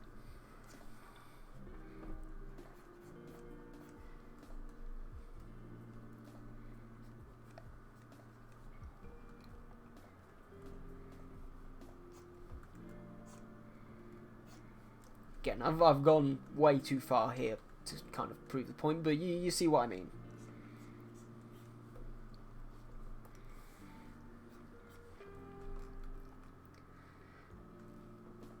That would just be, she needs that pop. She does. She does. And again, you can also, of course, experiment kind of making the edge around her, let's say, that much darker as well. So it's probably totally the wrong colour here, but if I make that into, let's say, like an overlay, or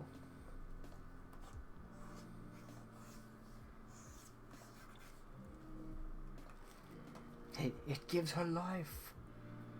You see, just that tiny little bit of darkness there, contrasting against the white.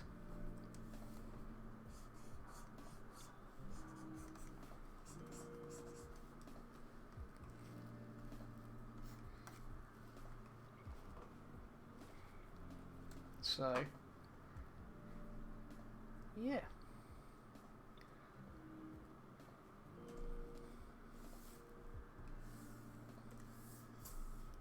Screw you. Let's get rid of that. But yeah, again, like I said, it's just about playing around with your own different techniques and seeing what you like. If you want, I can pop you this over in a DM on Discord, and you can have it. Obviously, don't feel like you have to use it, but it's always fun to do. Again, with especially my female characters, I always like to, again, with a reasonably soft brush, I like to make those bits under the eyelids a bit darker as well. Almost as if to suggest that they were wearing makeup. Again, that's totally a style choice, maybe a little bit in the ear as well. That's not right.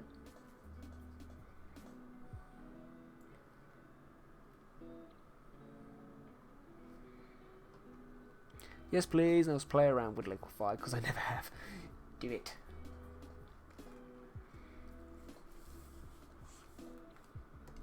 Again, totally a style thing. I like to make that top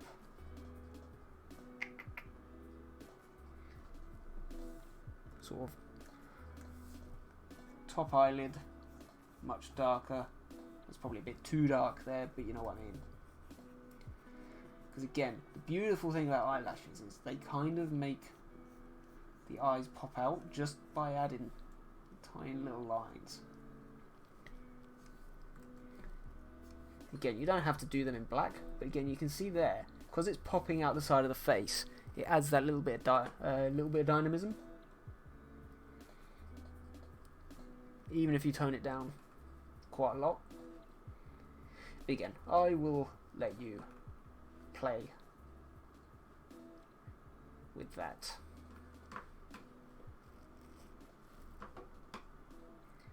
So yeah, go mad. She looks model-esque now. It depends with what you're going for, because obviously I don't know exactly what you're going for. I'm just saying what, let's say, I would do with my style and how to kind of apply it.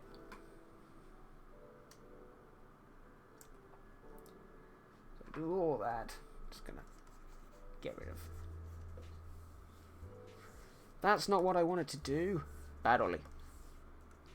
Stop messing with other people's paintings. Appreciate the tips. You are welcome. And then what I can do is I can go to liquify and I can just totally ruin everything by doing that.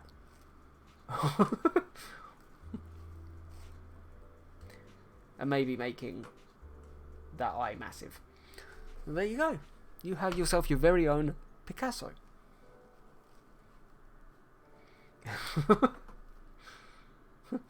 There she is, everybody. There she is. What a beautiful specimen of a human being. Yes.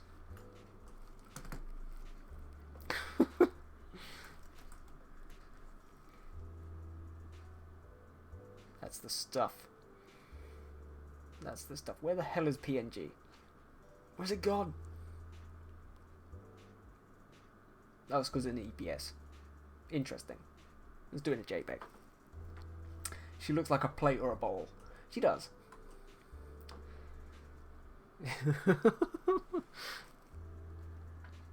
Or like, I don't know, like a weasel? She looks like a weasel?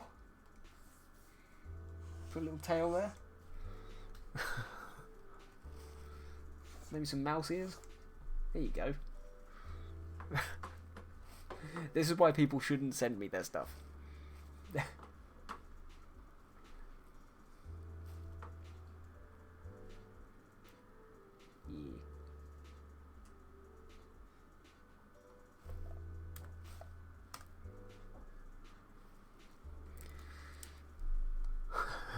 New series, just making them perfect, and then BAM! BAM! Yeah. Anyway, I will send those over to you via DM. The Creature from the Liquefied Lagoon. That sounds like a great comic. Should make that. That'll be a project for the Hub next year. But yeah, there we go. From that to that.